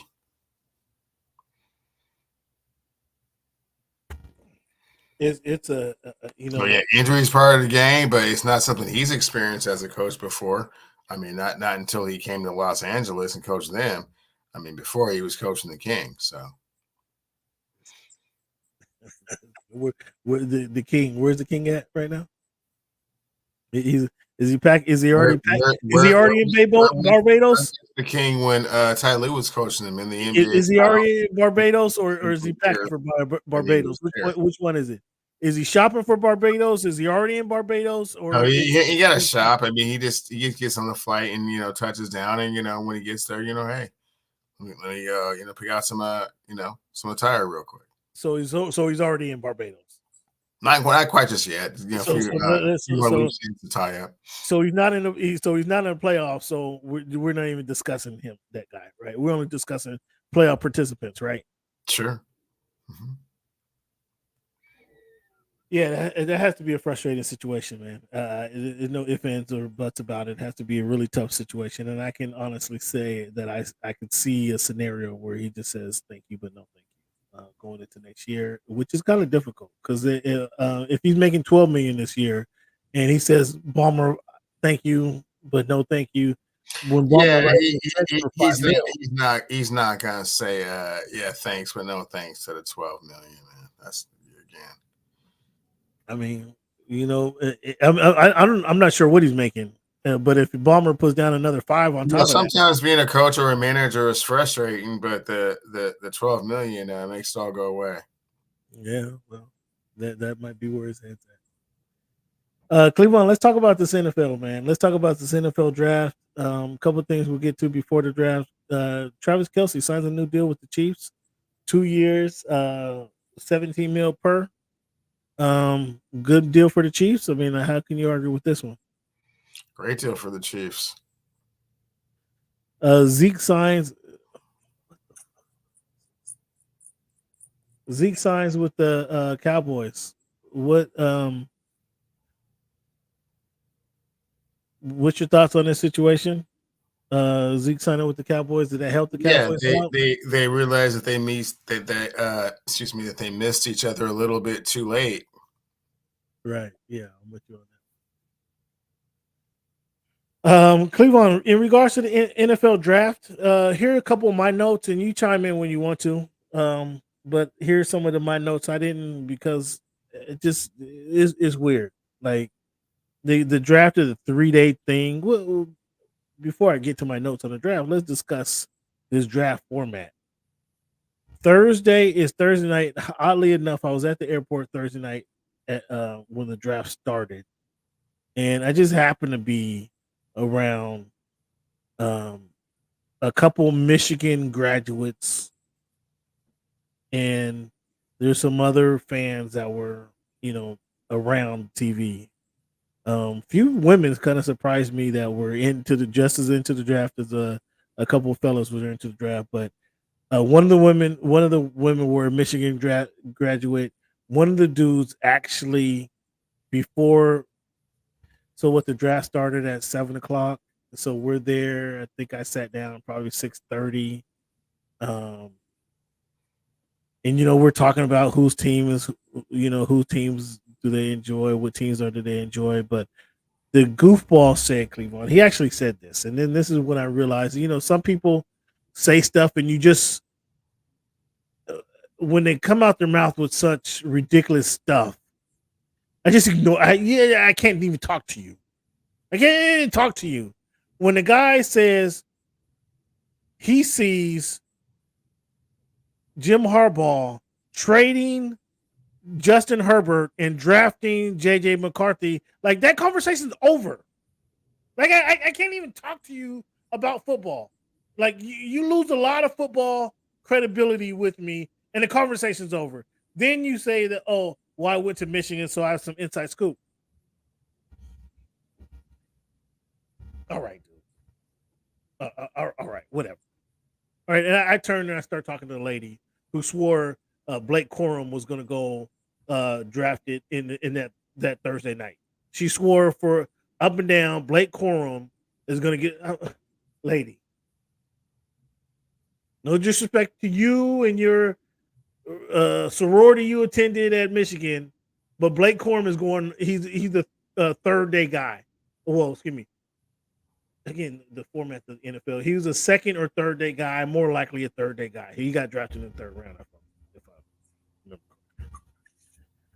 But Cleveland, when the guy says Harbaugh is going to trade Justin Herbert, regardless of what you think about Justin Herbert, I stated you for 2 years on what he was doing and how he's changing the NFL record book.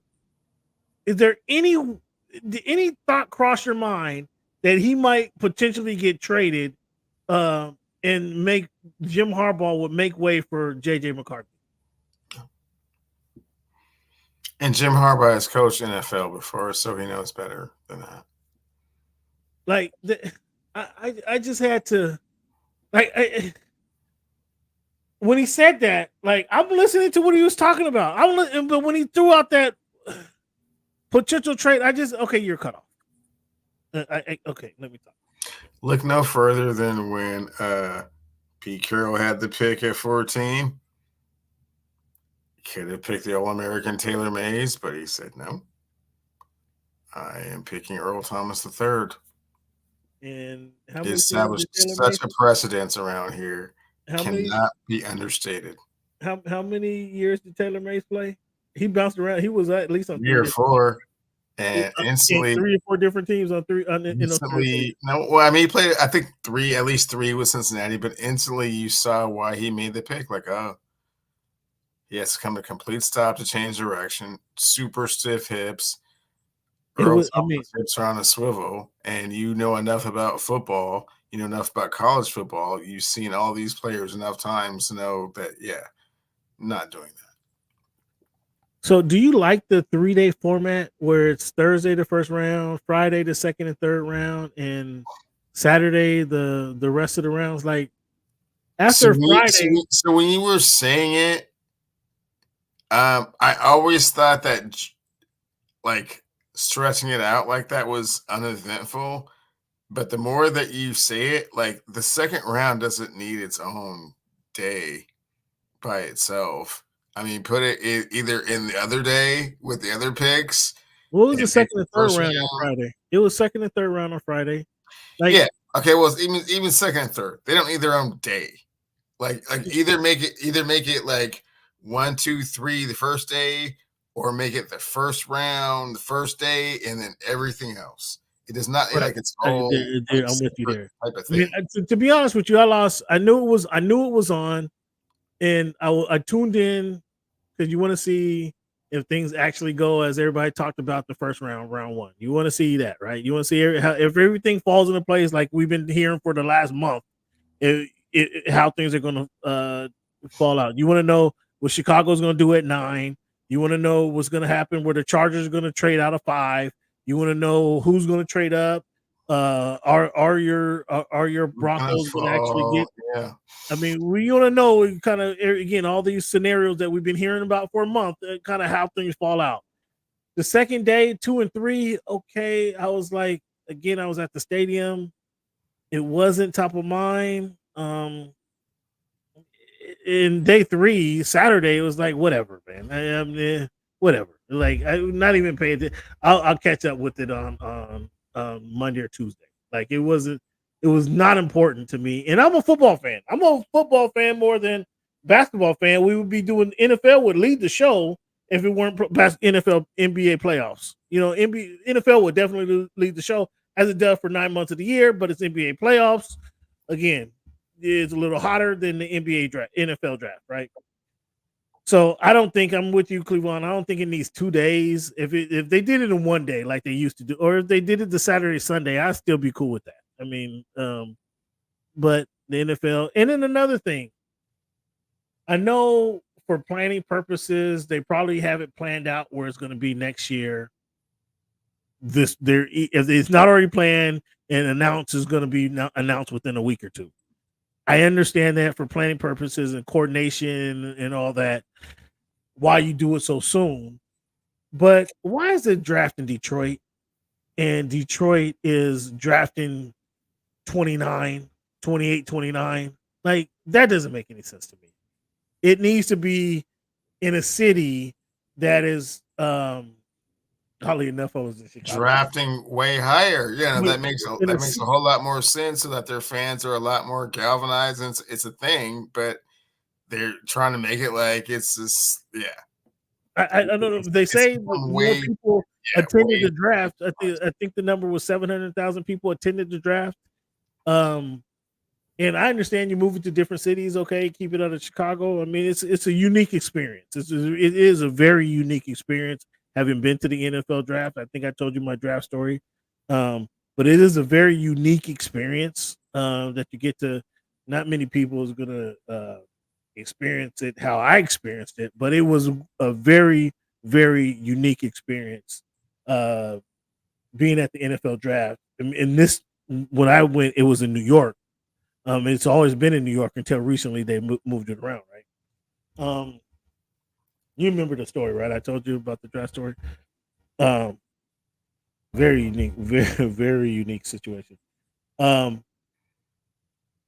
It needs to be in a draft, and I don't know. I guess they have all these data analysts. Yeah, I mean, I hear what you're saying, bro. But that's your scenario is impossible to do because you're asking them to not tell anyone where the draft is going to be until the end of a regular NFL season. And that's just not Cleveland logistically possible. Cleveland, it's May, so they have 4 months. They would have 4 months. Man, those type of venues, you can't just be like, oh, hey, 5 months. No, that's like a year out. I guarantee, Cleveland, if the NFL called the city of Seattle and said we're going to have the draft there on the last weekend in April, the city should be able to pull. Yes. And where were you planning to have that at? I mean, they had it at a park. They had it at a park downtown and put up a podium and close some streets off. So we can't get a draft together in 4 months. No. Granted is better, but what I was going to say before you cut me off, what I was going to say is they have all these data analysts, right? And all these charts and stuff, but they can, put some numbers together, put some charts together, and sure, it's not going to be a perfect science, but Cleveland, you and I can probably determine 5 of the worst teams. We know Washington is going to be in the category for our early draft next season, right? We know Tennessee Titans are probably going to be in the running for early draft next season, right? You and I can probably say unequivocally right now that the Arizona Cardinals are going to be in the running for an early draft selection next season, right? It's easier to do get that city prepped up and hey, heads up, it's going to be there next year. And I understand. Don't get me wrong. I'm not saying poo-pooing that if you have 9 months to get it something prepared versus 3.5 months, you probably do a better job. That's not what I'm saying. I understand why. Like I said, like I started off initially, they're probably, if they haven't announced where the draft is going to be next year, they'll do it within the first couple months or within the next couple weeks. I totally get that. I understand for planning purposes why they set it out a year in advance. But again, like I'm saying, it doesn't take, you and I can already determine that there's a Jacksonville, maybe not Jacksonville. We can already determine that the Denver Broncos will be making a top 10 draft pick next season, right? We know that. But then you're just always having it in really adverse situations, and sometimes those adverse situations don't correct themselves quickly enough, and so it's always going to be that. Well, again, I'm not saying between like Carolina and Carolina. Put it in these cities where the team is going to be drafted early, so that city is much more into the draft. Like Detroit was into the draft because nothing goes to Detroit. Like they got a last Super Bowl right when it snowed, but everything's inside. So when do they have an event in Detroit? Yes, Detroit's going to be excited to have something there in the springtime. Yes, obviously. I'm just saying they can plan it a little bit better. So where the teams drafting within the top 10 that's where the city should be, or that's where the draft should be. That's my opinion. Nonetheless, here's some of my draft notes, and as I go through these, please chime in. But obviously the Bears they draft Caleb Williams and Rome Odunze, kind of outside of projected Cleveland. But what I want to ask you, Cleveland, is how often can you recall? And I looked at it. I looked at some different combinations and did a little history. Do you know when the last time this has happened that a team drafted their starting quarterback? Caleb Williams is going to be their starting quarterback, right? And their starting receiver, Rome Odunze, we project him to be one of the top 3 receivers on the team, right? At least one of the top 3. Maybe he's not 1 or 2, but he'll be in the top 3. Would you agree? I would agree with that. Yeah. When has it happened that a team has drafted their number 1 quarterback and their top 3 receiver? And Drake May got drafted, and then Jalen Pope he got drafted as well. I guess Jalen Pope, I thought, in my opinion, when we did the Rome Odunze highlight clip a few weeks ago, I thought Jalen Pope had more highlights than Rome Odunze. Is he better? Time will tell. But he'll be you would project him to be one of their top 3 receivers, right? For the New England Patriots? Would think so. So it has happened. Drake May and Jalen Pope.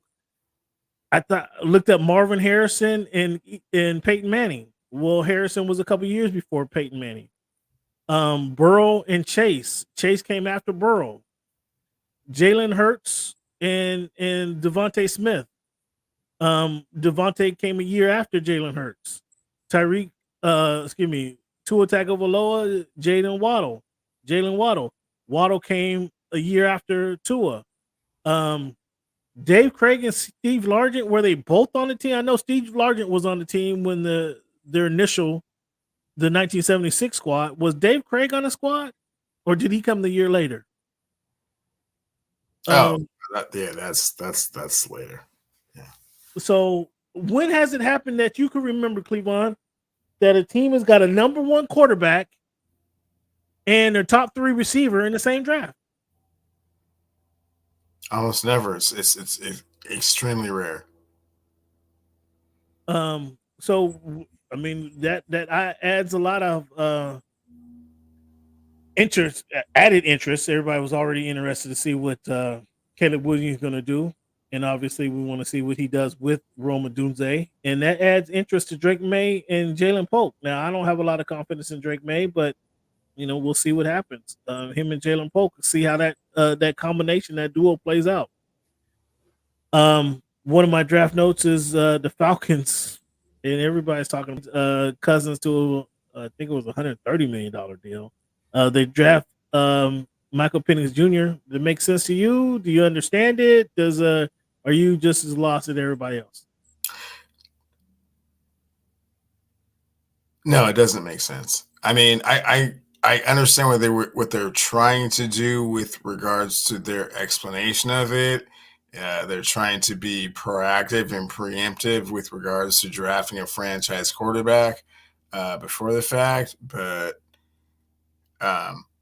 if you thought that you were going to have an opportunity to draft Penix Jr., you probably shouldn't have signed Cousins. You probably should have signed someone else that would be an adequate backup while Penix learned under him and not spent the $100 million guaranteed dollars on it.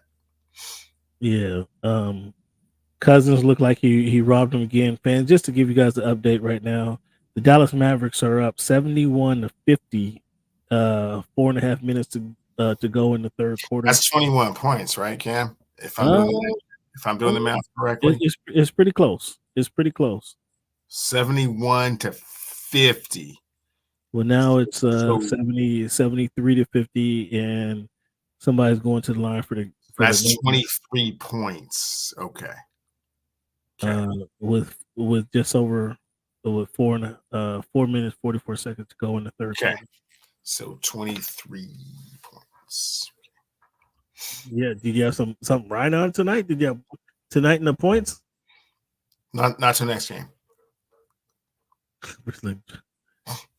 I mean, yeah, they're gonna have look to tired is what they look, Boots. They look like, man, they like they could certainly use a go-to player, but their knee's not responding right now.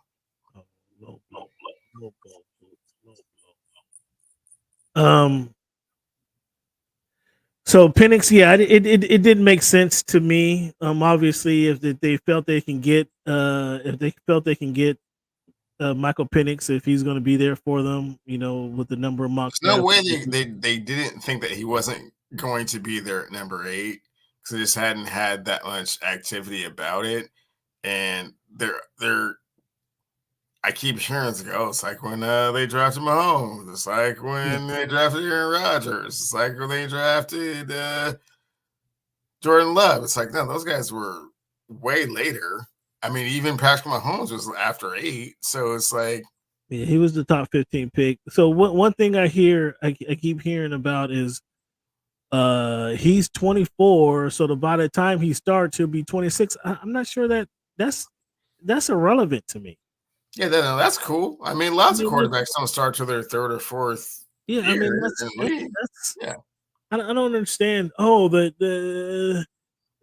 I mean, the knock on the making the move is you already paid one dude. Like you didn't give him $20 million like the Seahawks gave what was my man? Having a brain fart. That Green Bay. No, they signed the quarterback from Green Bay and then drafted Russell Wilson. Oh, but they gave him $20 million. It was a lot of money at the time. The quarterbacks weren't making. I mean, the $20 million was a lot of money at the time. Don't get me wrong. But it was like a 1-year deal. And then they drafted Russell, and Pete was like, yeah, we're going with this dude. So, but they gave this guy $50 million or it's $100 million. It's $100 million guaranteed. I think the deal was actually like $130, if I remember correctly, for 3 years. But it's $100 million guaranteed. Is like, no, you guys didn't have to do that. And if you don't have faith in Cousins being healthy to start the season, like you way overpaid for him. Yeah, that it just I can give a damn about his feelings and Kirk Cousins being hurt and upset that they drafted the guy. You getting $100 million guaranteed. If he ends up taking your spot, just hold the clipboard and shut up. But I mean, it doesn't make sense. It doesn't make sense to me. Got my eye on Jalen Daniels and Drake May. I like Daniels I like Daniels and what he can do. I'm very interested to see if he's able to lift the Commanders up and do something with that squad. But I'm not sure about Drake May. I'm just not sure, and nothing against Mayo, but I mean, new coach, a rookie coach, rookie quarterback. I mean, what they did in Houston last year, I think, is an anomaly. Just not sure about what these guys do in New England. Just not sure what they do. The Vikings move up to get JJ McCarthy at 10. Right spot, good pickup. They have the Vikings, they kind of look to score a lot of points, but they have a nice receiving core. They have some tools. The running game, I mean, is not terrible. They have some tools. Do you like that pick? Do you like that pick for McCarthy? You think, you think that's too high for McCarthy? Probably talking to the wrong person. I think that's way too high for JJ McCarthy. Well, you saw him up close. I'm talking. I mean, I did. I said, that goofball that had McCarthy had Harbaugh trading. Cleveland, you think I'm BS, man? Dude actually said he can see Harbaugh trading Justin Herbert for JJ McCarthy. Yeah. Dude actually said that in front of people, like in front of people at the airport. Like, yes, that's fanaticism. That's when you're so no, it's stupid. It's stupid. Invested into your program or whatever that you can't see the weaknesses in a player. Is it a stretch to say none of the first round quarterbacks will not turn out to be good? Yeah, none of them. I mean, it is not a stretch. It is not a stretch, Boots, to say that other than Caleb Williams, none of the rest of them. None. Now you're changing. Why you like?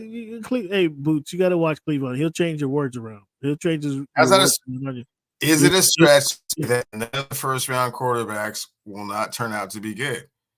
And I said Caleb is going to be good. Penix, he's going to have it looks like a long time to kind of learn the position. But the rest of those guys, no, they're going to suck. Said it here first.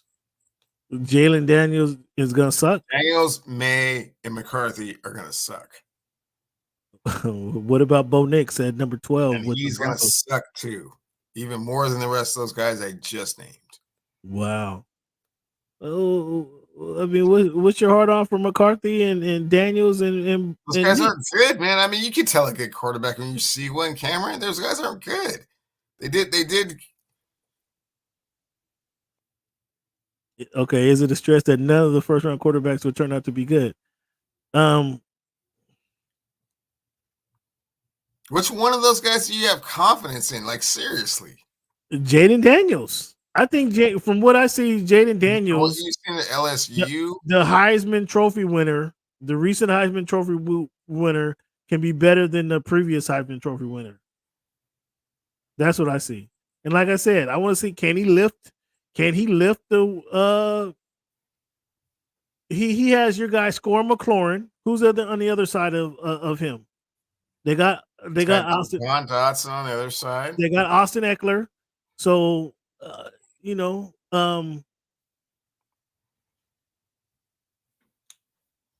don't know. Is he going to stink? Is he going to be doo-doo like you're saying? I mean, I don't know. All those quarterbacks are going to suck. Other than as I mentioned earlier, Cleveland won't actually have to see the field. So as I mentioned earlier, to be determined. You and I can decipher, as I was talking about where the draft should be. Washington will be picking early in the draft, in the top 10 of the draft. Will they be the worst team on the draft board? I don't know. The Broncos will be picking early next season. We already know that. We don't have to do any analytical data to tell that. So that it's easier said than done, or it's either done than said to decide where the draft should be and who are going to be the worst teams in the league. I do, regardless of how much I like Daniels or not. I do think that Washington will find himself drafted early in the draft. But that's not to say that he's going to be terrible. That's just going to say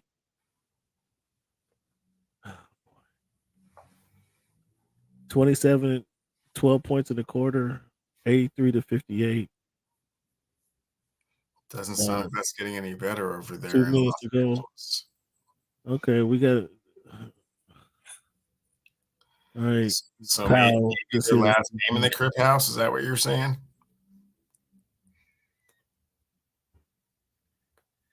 The Raiders take Bowers. How good is Bowers going to be at 13? Or how good is Bowers going to be? Are you confident I that don't know how much of a difference he makes at the tight end position at the 12 spot. I mean, I know everyone's like, if he's there, you got to take him. If he's there, you got to take him.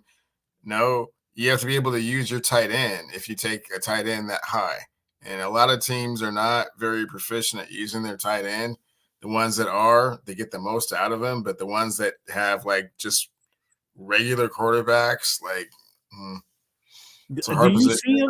Do you see him as being that guy? Because he got a lot of talk. He has to be in the right situation. That's what I'm saying, because a tight end can't affect. Well, assuming they use him, obviously. I see him more as just a big receiver.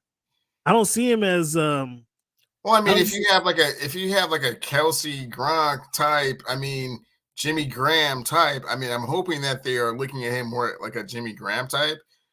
Like, please don't have him trying to be a pulling guard and trying to pick up blitzes and stuff, because that's not what he really does, man. But he just seemed like a big receiver, man. He runs over a little. His highlights are running over little safeties and little cornerbacks. Because they're all trying to cover like a spread offense, and he just comes out open across the middle. And if you have an effective tight end, he's always open. I mean, is he going to be that guy? So they have 13 weeks. Probably not in that system, and probably not without a legitimate quarterback. So a little high. So it'll be interesting to see. Kind of, I got my eyes on the Raiders and see how they use that guy, how that guy turns out. The 49ers drafting Ricky Pearsall, like another guy that's like, obviously, I mean, there's a lot of talk that the Chargers, the 49ers are getting rid of their receiving core. Like, they'd be coming into next season with a whole new receiving core. There was talk that Brandon Ayuk wanted to get out of there. There's talking about Deebo Samuels being on the blocks. And so Pearsall, leading into the draft, I heard there was a lot of conversation around him. Around the 49ers receiving core. So it's understandable why they picked him up. Ooh, wait. Did he get fouled? I was about to say, did he get fouled? Yeah, he did get fouled. They hit a three-pointer at the buzzer. Clippers made a little run there, but he hit a three-pointer at the buzzer and has a chance to put them back up by 20 points. So all the talk was that the 49ers receiving core would be kind of broken up. And so I understand why they took Pearsall out of Florida, I think. No, Florida or Florida State, one of those schools. Florida. The Chiefs or the Bills trading with the Chiefs for the Chiefs to draft Xavier Worthy. What's your thoughts on Xavier Worthy? Super duper fast. Don't know how well he runs routes. Quite a bit colder in Kansas City than Texas. Hope he can succeed. Skeets Nehemiah, you remember Renato Skeets Nehemiah? Yeah. Track fast. And what happened to him when he got touched by one of those NFL DBs? That was the end of his career, and it was always painfully obvious what's coming on when he comes in the game, right? I mean, Xavier's better than that. I mean, he's not just a track guy like put on some pads. He actually plays football. Well, yeah, and he can run some routes. He's just not very big, and I don't know how clean his routes are, but they'll work with that. I mean, yeah, if all he's doing is running fly routes, you got to send somebody with them, right? And maybe in some cases 2 guys with them. Is that going to open it up for Kelsey? Is that going to open up for Rice? I mean, sheesh. I mean, it'll open up for everybody if you have to contend with that dude, and especially if he learns to do some other things other than just, the go route. Yeah. Why would the Bills trade with them? They came back and got their receiver. Yeah, but an extra pick for it. And Worthy wasn't gonna, again, you're going from cold in Kansas City to even colder in Buffalo. Like, hey man. Well, I mean, they got the dude from Florida State. Isn't that who they reached Coleman from Florida State, if I remember correctly? Yeah, but I mean, it's not all predicated on just super, like, just, flash type speed, Okay, so speaking of receivers, the Chargers, they draft for need. And they signed 3 receivers. Obviously, when you trade Keenan Allen, the league, your franchise's the guy who has the most receptions in the franchise, you trade you were long gone off of well, actually, Mike Williams joined your Jets. You're a Jets fan. Mike Williams joins your Jets. How do you feel about Mike Williams over there with your guy Saleh? Hey man, they draft a lot of other receivers, so I mean, if he makes a team, makes a team. We'll see. Oh, wait! You're sour on Mike Williams? Oh man, he's always oft injured. I mean, he drops a lot of passes. I mean, he's not going to be their number 1 receiver. Garrett Wilson is their number 1 receiver. So, well, he's injured. He doesn't drop a lot of passes. He just stays in. But so the Chargers, they get their linemen from their linemen from Notre Dame, but they drafted 3 receivers. They got the lad McConkey. What do you think about McConkey? Like, I don't want to be too judgmental, but yeah, you don't think he's going to be that great. He was a possession receiver at college. Come on, what do you think he's going to do in the NFL? What's your thoughts on lad McConkey? Hey man, I never like it when I don't like your name already. Well, he's a son. His dad played. His dad used to play. Phil, yeah, I get it. Yeah, I mean, lad McConkey. It's right. It reminds me what I couldn't get on the Roddy White bus, man.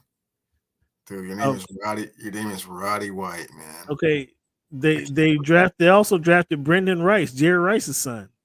Like, I know after the Niners, man, the Niners got some explaining to do, man. Because he was there a few times and they didn't draft. I mean, I heard him talk. I heard a couple interviews. He sounded like a good dude. And he was the cool part. Like, he was the number 1 player available, and then like 4 receivers went in front of him. It was cold. Like, wow. Who's going to be better, McConkey or Rice? Oh, Rice. Oh, so you're not on McConkey either? No. And then this lad McConkey, no. I mean, hey, he went to Georgia. Like, I just see him a possession receiver. I don't know. They need receivers. Lad McConkey. Nah, he's not an NFL player. Man. Micah Johnson. Are you any familiarity with Micah Johnson? Micah Johnson. That was the 3rd receiver they drafted. The Chargers did.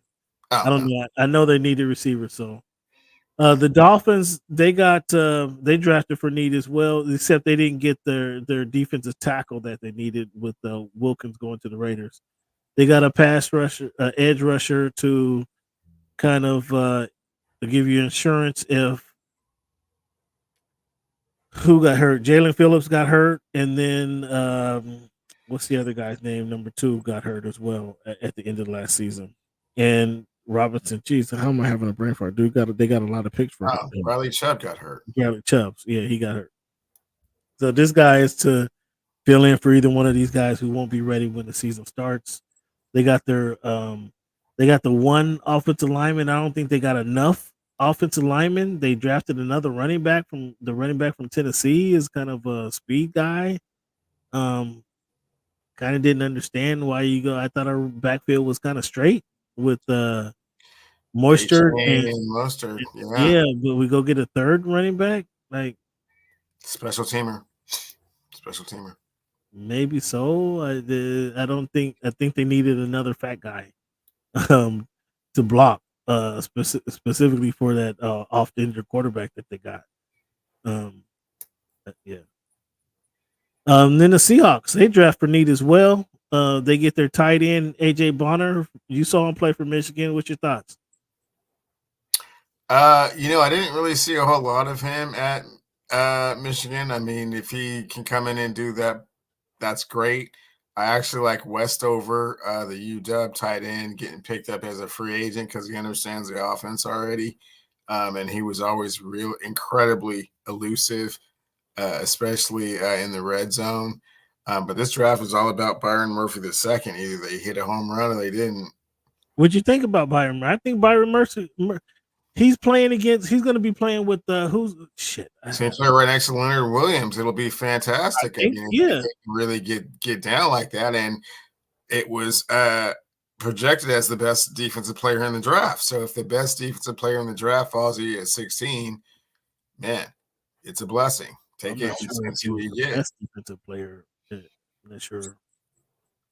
I'm not sure who. Well, he was the first defensive player picked.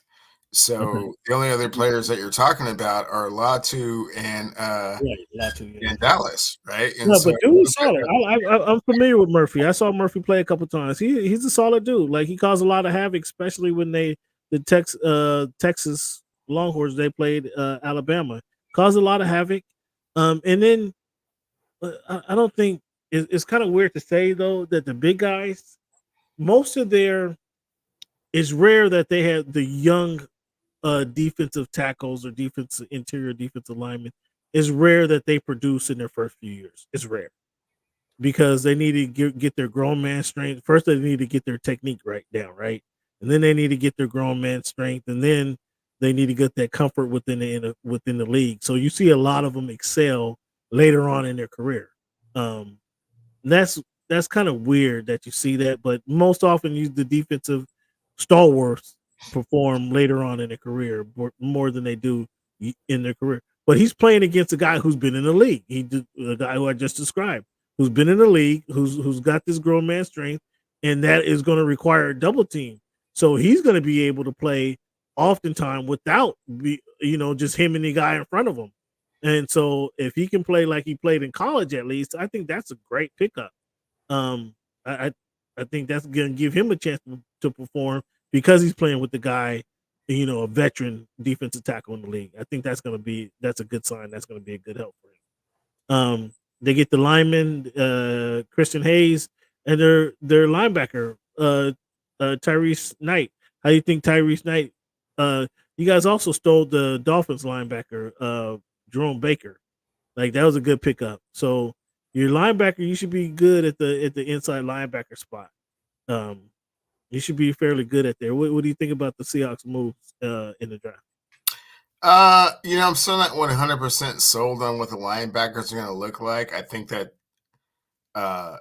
Coach McDonald has gotten linebackers that fit more his scheme and what it is that he's trying to do than they had previously. And they got a lot of potential help on the offensive line, which they're going to need at the guard positions.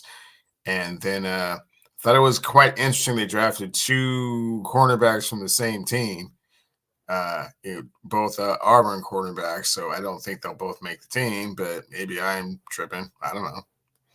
It was just kind of weird. Right. Well, I felt the same way about the Dolphins when they drafted Xavier Howard out of Tulane, or not Tulane. Shit. Damn, he went to school down in Texas. Was the green team? What school did RG3 go to? Baylor. Excuse me. Baylor. Yeah, they drafted Xavier Howard out of Baylor, who gave up 40 points a game. But Baylor, he actually turned out to be good in the league, right? But I'm like, why would you draft a quarterback from a team who gives up 40 points a game? Like, to me, nobody from that defense should be drafted, right? You give up 40 points a game. It is college football, but come on, cut it out. A couple other my draft notes is the Cardinals. I mean, if they hit on some of their players, if they hit on 75% of their players, that means they'll have 8 performing players from their draft. They drafted 12 players. That was Like looking at the draft board, they drafted 12 players. Cleavon, does Cooper DeJean have a chance to? He's gonna have a chance to play. Will he be any good?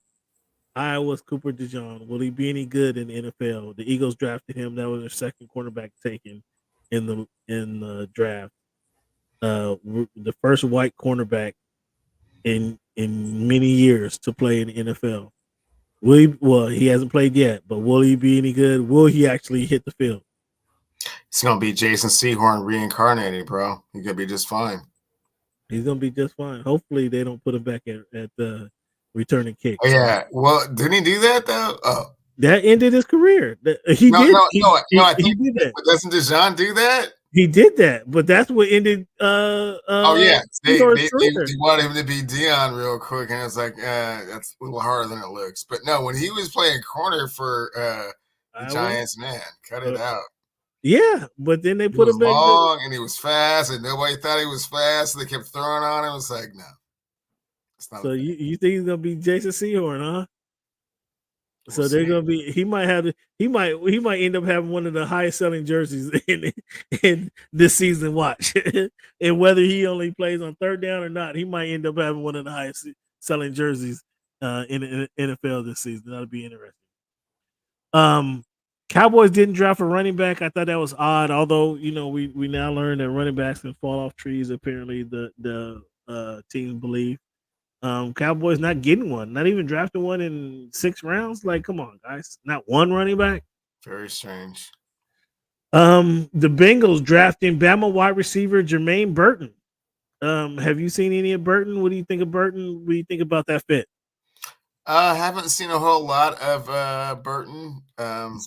He's solid. He got hands that can run routes. They are not sure what they're going to do with T. Higgins, so other than franchise him for now. So, speaking of former Bengals receivers, where does Boyd sign? Where does Tyler Boyd sign? Not 100% sure, and neither is he. Cowboys get Zeke back. Is Zeke going to be a factor though? I don't know that Zeke is going to be a factor. And then the Ravs draft Michigan running back Blake Corum. So who did that? The Rams. Oh yeah, and with the running back that was so sensational last year. That's what I'm saying. I was surprised by that. Like, yeah, I was surprised by that. I can't recall my man's name, but he certainly bailed me out in fantasy a few games. Sure did. Yeah, I was surprised. That's right. He missed like 4 or 5 games. Then when he came back, my team caught fire again. Oh, look at you. Look at you. That's how you. Oh, you remember too, huh? You still no, got the I know. I know. Oh, listen to you. No, I remember. No, I'm trying to figure out what dude's name is. I'm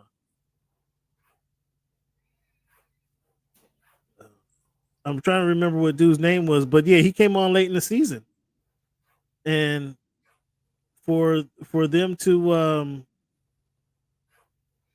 go get a running back, like I was surprised by that move. When Corum was on the board, I'm surprised a few people didn't go get him first.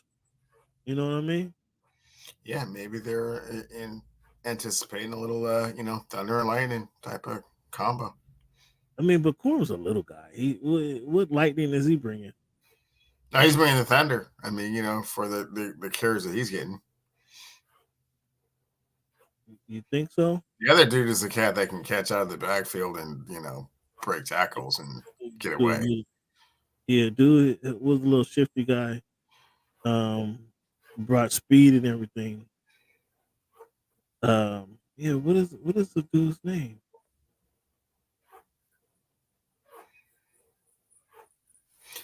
Yeah, it's now you're making me have to go look, man. It's like Tyrion something. I want to say something Henry, but I don't think that's right.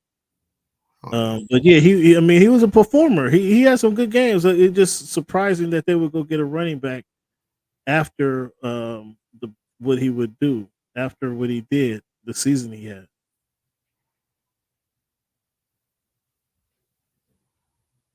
I don't know. The Rams running Yeah, his name was Kyron Williams. Kyron Williams. There you go. Yeah, he was putting in work. He was putting in work. So, who was the best? What was the best fit for the draft? Do you think? Was there a best fit? Was it the Bears getting the receiver and the quarterback? What was the best fit in the draft?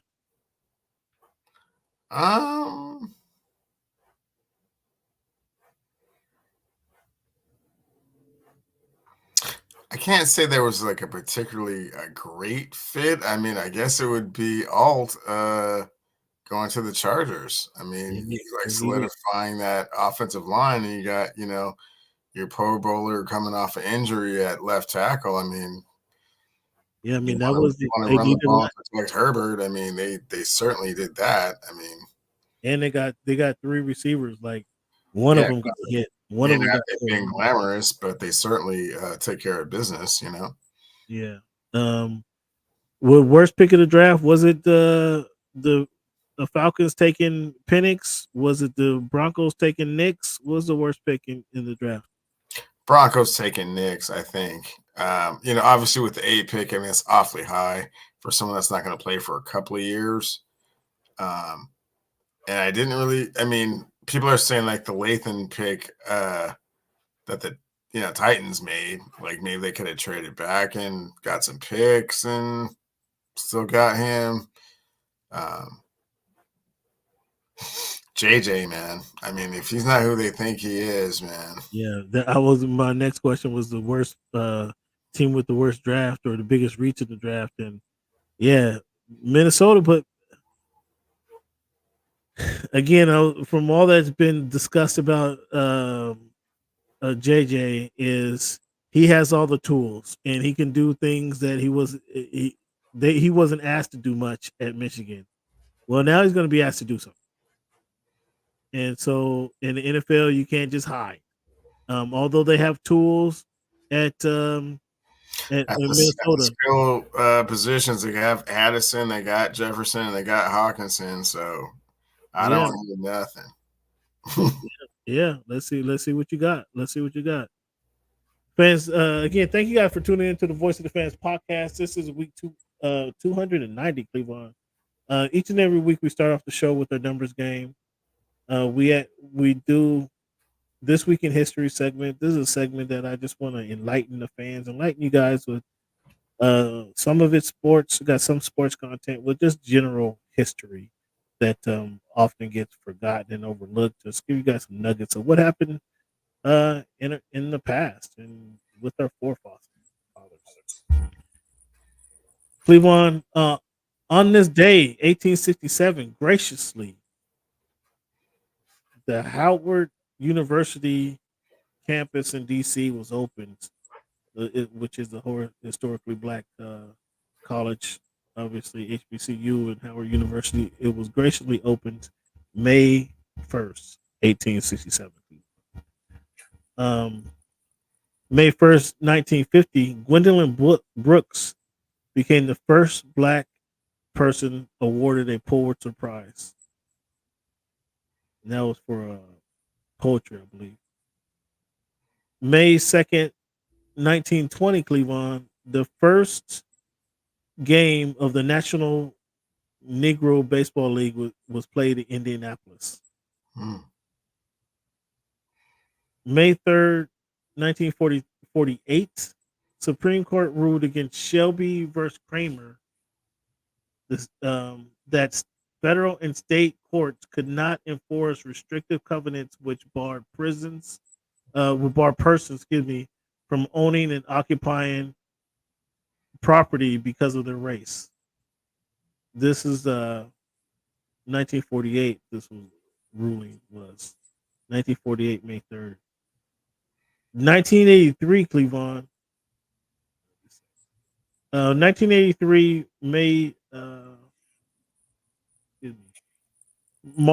April 30th, 1983. Robert C. Maynard is the first African American with a controlling interest in a metropolitan newspaper after purchasing the Oakland Tribune. That was 1983, April 30th. April 30th, Cleveland, 1992. The Cosby Show featuring Bill Cosby aired its final original episode after an 8-season run on NBC. I didn't even remember that. I mean, I know it didn't go past. It seems like it was on longer than 8 seasons, didn't it? To me, A little bit, but 92 sounds about right. Yeah, 92 sounds about right. I mean, that's when Different World kind of took off about that time. But it just seems like it, to me, anyways, it ran longer than 8 seasons. April 25th, Cleveland, 1950, Charles Chuck Cooper becomes the first African American drafted by an NBA team. What team was that, Cleveland? Boston Celtics. Oh, it looks like the floodgates are open, man. 101-74. Dallas Mavericks is up. Luka just driving and dancing to the hole. Oh, they're Dallas. Mark Cuban's ass is old, bro. It was weird to see him in person, man. It was like, yeah, those 25 years, they catch up with you, don't they? Man, and that facelift just didn't seem to take well, nor did the hair coloring. It didn't. It looked like he needed to get a touch up. Man, I was like, damn, Mark, like you got a lot of money.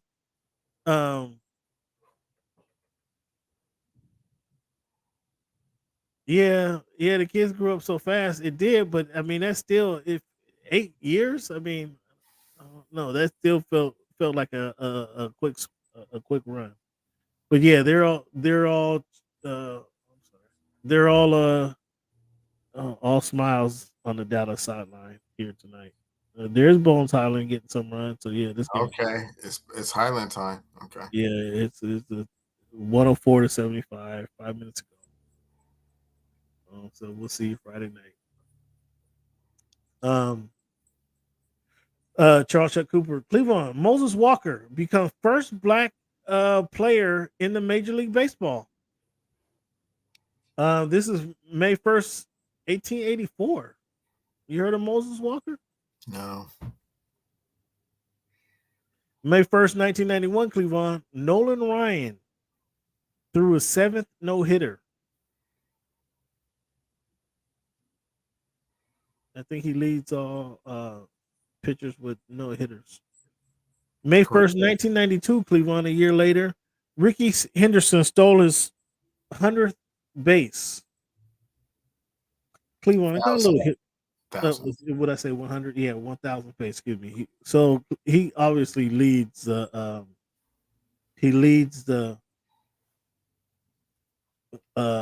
majors in history, stealing bases, base stolen. So Cleveland, here's the math I was trying to do. My Excel, my computer guys are acting up tonight. I don't know why. But he stole over 1,000 bases. I think the number actually was 1,400 something bases. He had 1,700 attempts. That means he stole 80% of the bases that he attempted to steal. So I went down a list. He 80.75%. There was one person whose percentage was higher than his.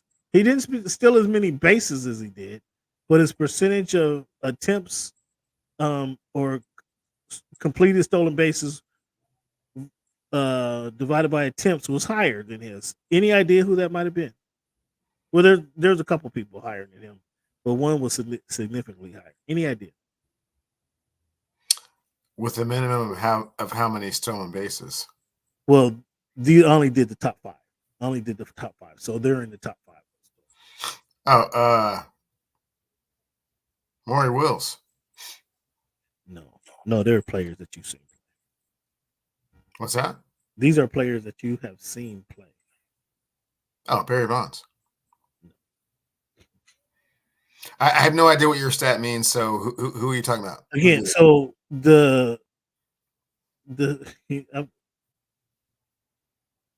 Ricky Henderson stole over 1,400 bases. Okay. His attempts, he somewhere around. I had to close the page because my computer. but he has 1,700.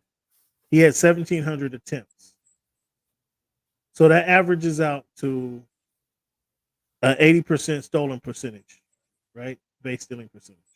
Okay. There's two guys who have a higher percentage. And it seems Who are like those two players? Tim Raines has an 84%, and then Vince Coleman has eclipsed him at 80.94.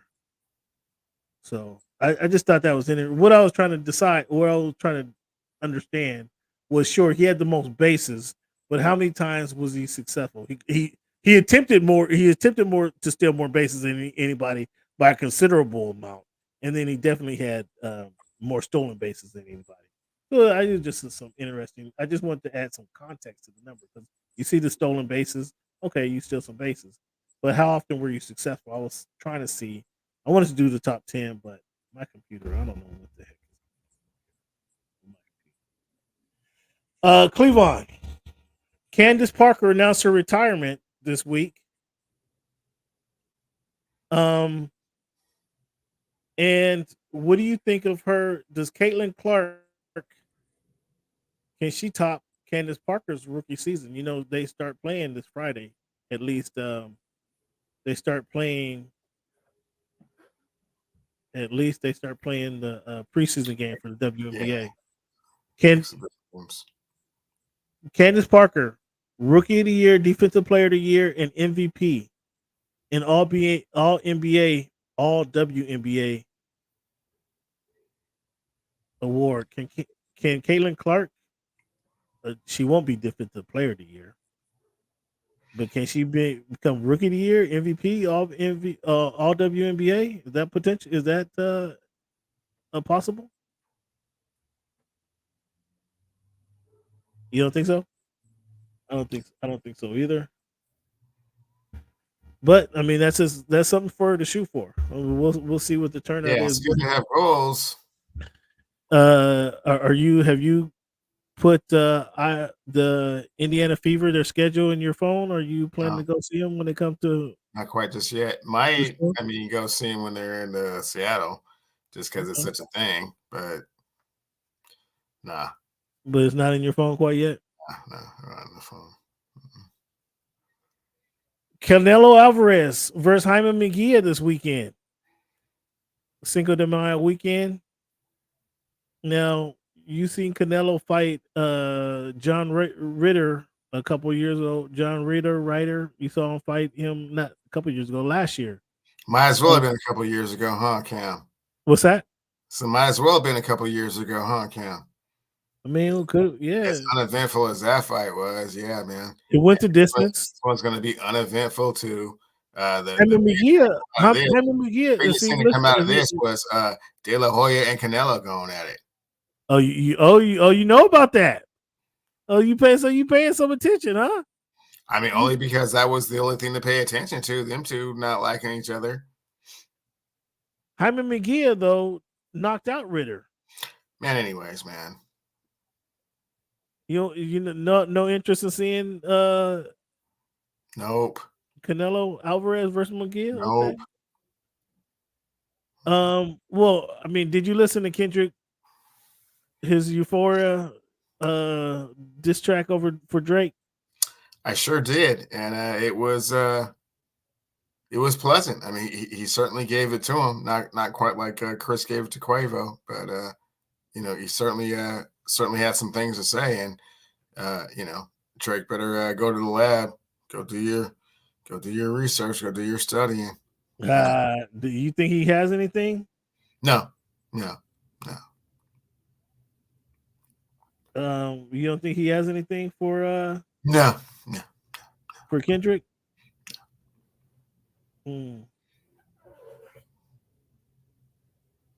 So reports are that Garcia tested positive for a performance-enhancing drug ahead of the Devin Haney fight. What's your thoughts on that?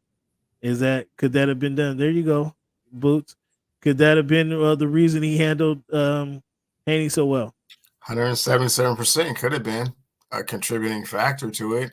Plus, he's five. I don't know how many pounds heavier, and on some stuff on the stuff. Yeah, on some substance. Yeah. So, do you give Haney some grace because of that whooping? No. I mean, it was certainly much more of an ass kicking that took place. I mean, but at the same time, I watched Shane and De La Hoya Part 2, and I heard Victor Conte kind of talking about like watching the fight himself and kind of what he saw. Like, ooh, yeah, I saw that too. So it definitely could have been a much more significant factor than I'm making it out to be. But it's certainly something for sure. Yeah, well, we got to see. I think we need to run another reason they should run that back. That's another good reason to run that back. Cleveland, talk about somebody who doesn't want to run it back, man. Mike Trout, man. I should have threw him in the category for the unluckiest players, man, with AD and KD and Zion. What's your thoughts on Mike Trout, man? It lets you know how long a 10-year contract can feel like when it's guaranteed. Like, wow, that's an awfully long time. I know it's not a collision sport, but anything can happen. And these last 3 years have not been $35 million worthy. So sorry. Yeah, that's a tough one, man. What's your thoughts on the Orioles sending Jackson Holiday back down? Yeah, after going 2 for 32. Yeah, do that, man. Will he recover? Will he recover from this?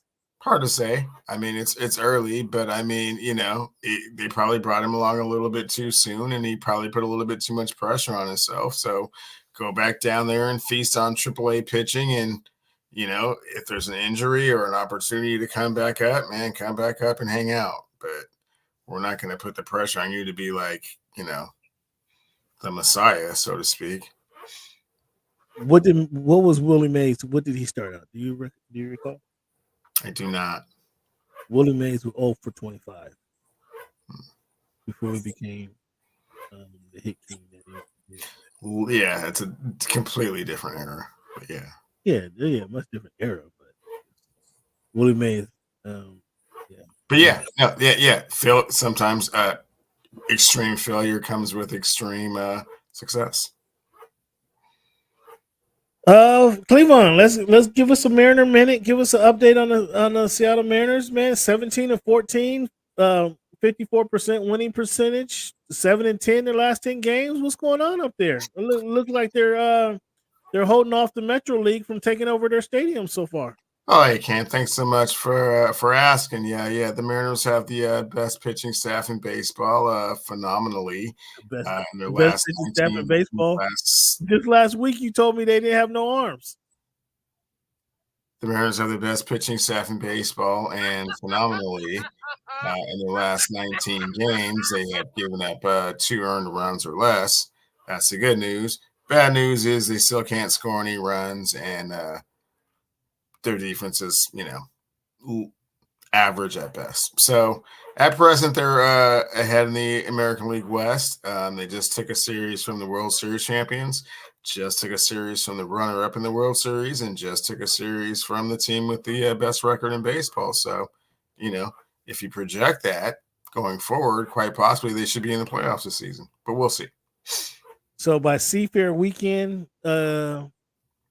Metro League will be playing in T-Mobile Arena or T-Mobile Stadium. I mean, not if these arms hold up. If they stay healthy pitching wise, that's not going to be a thing.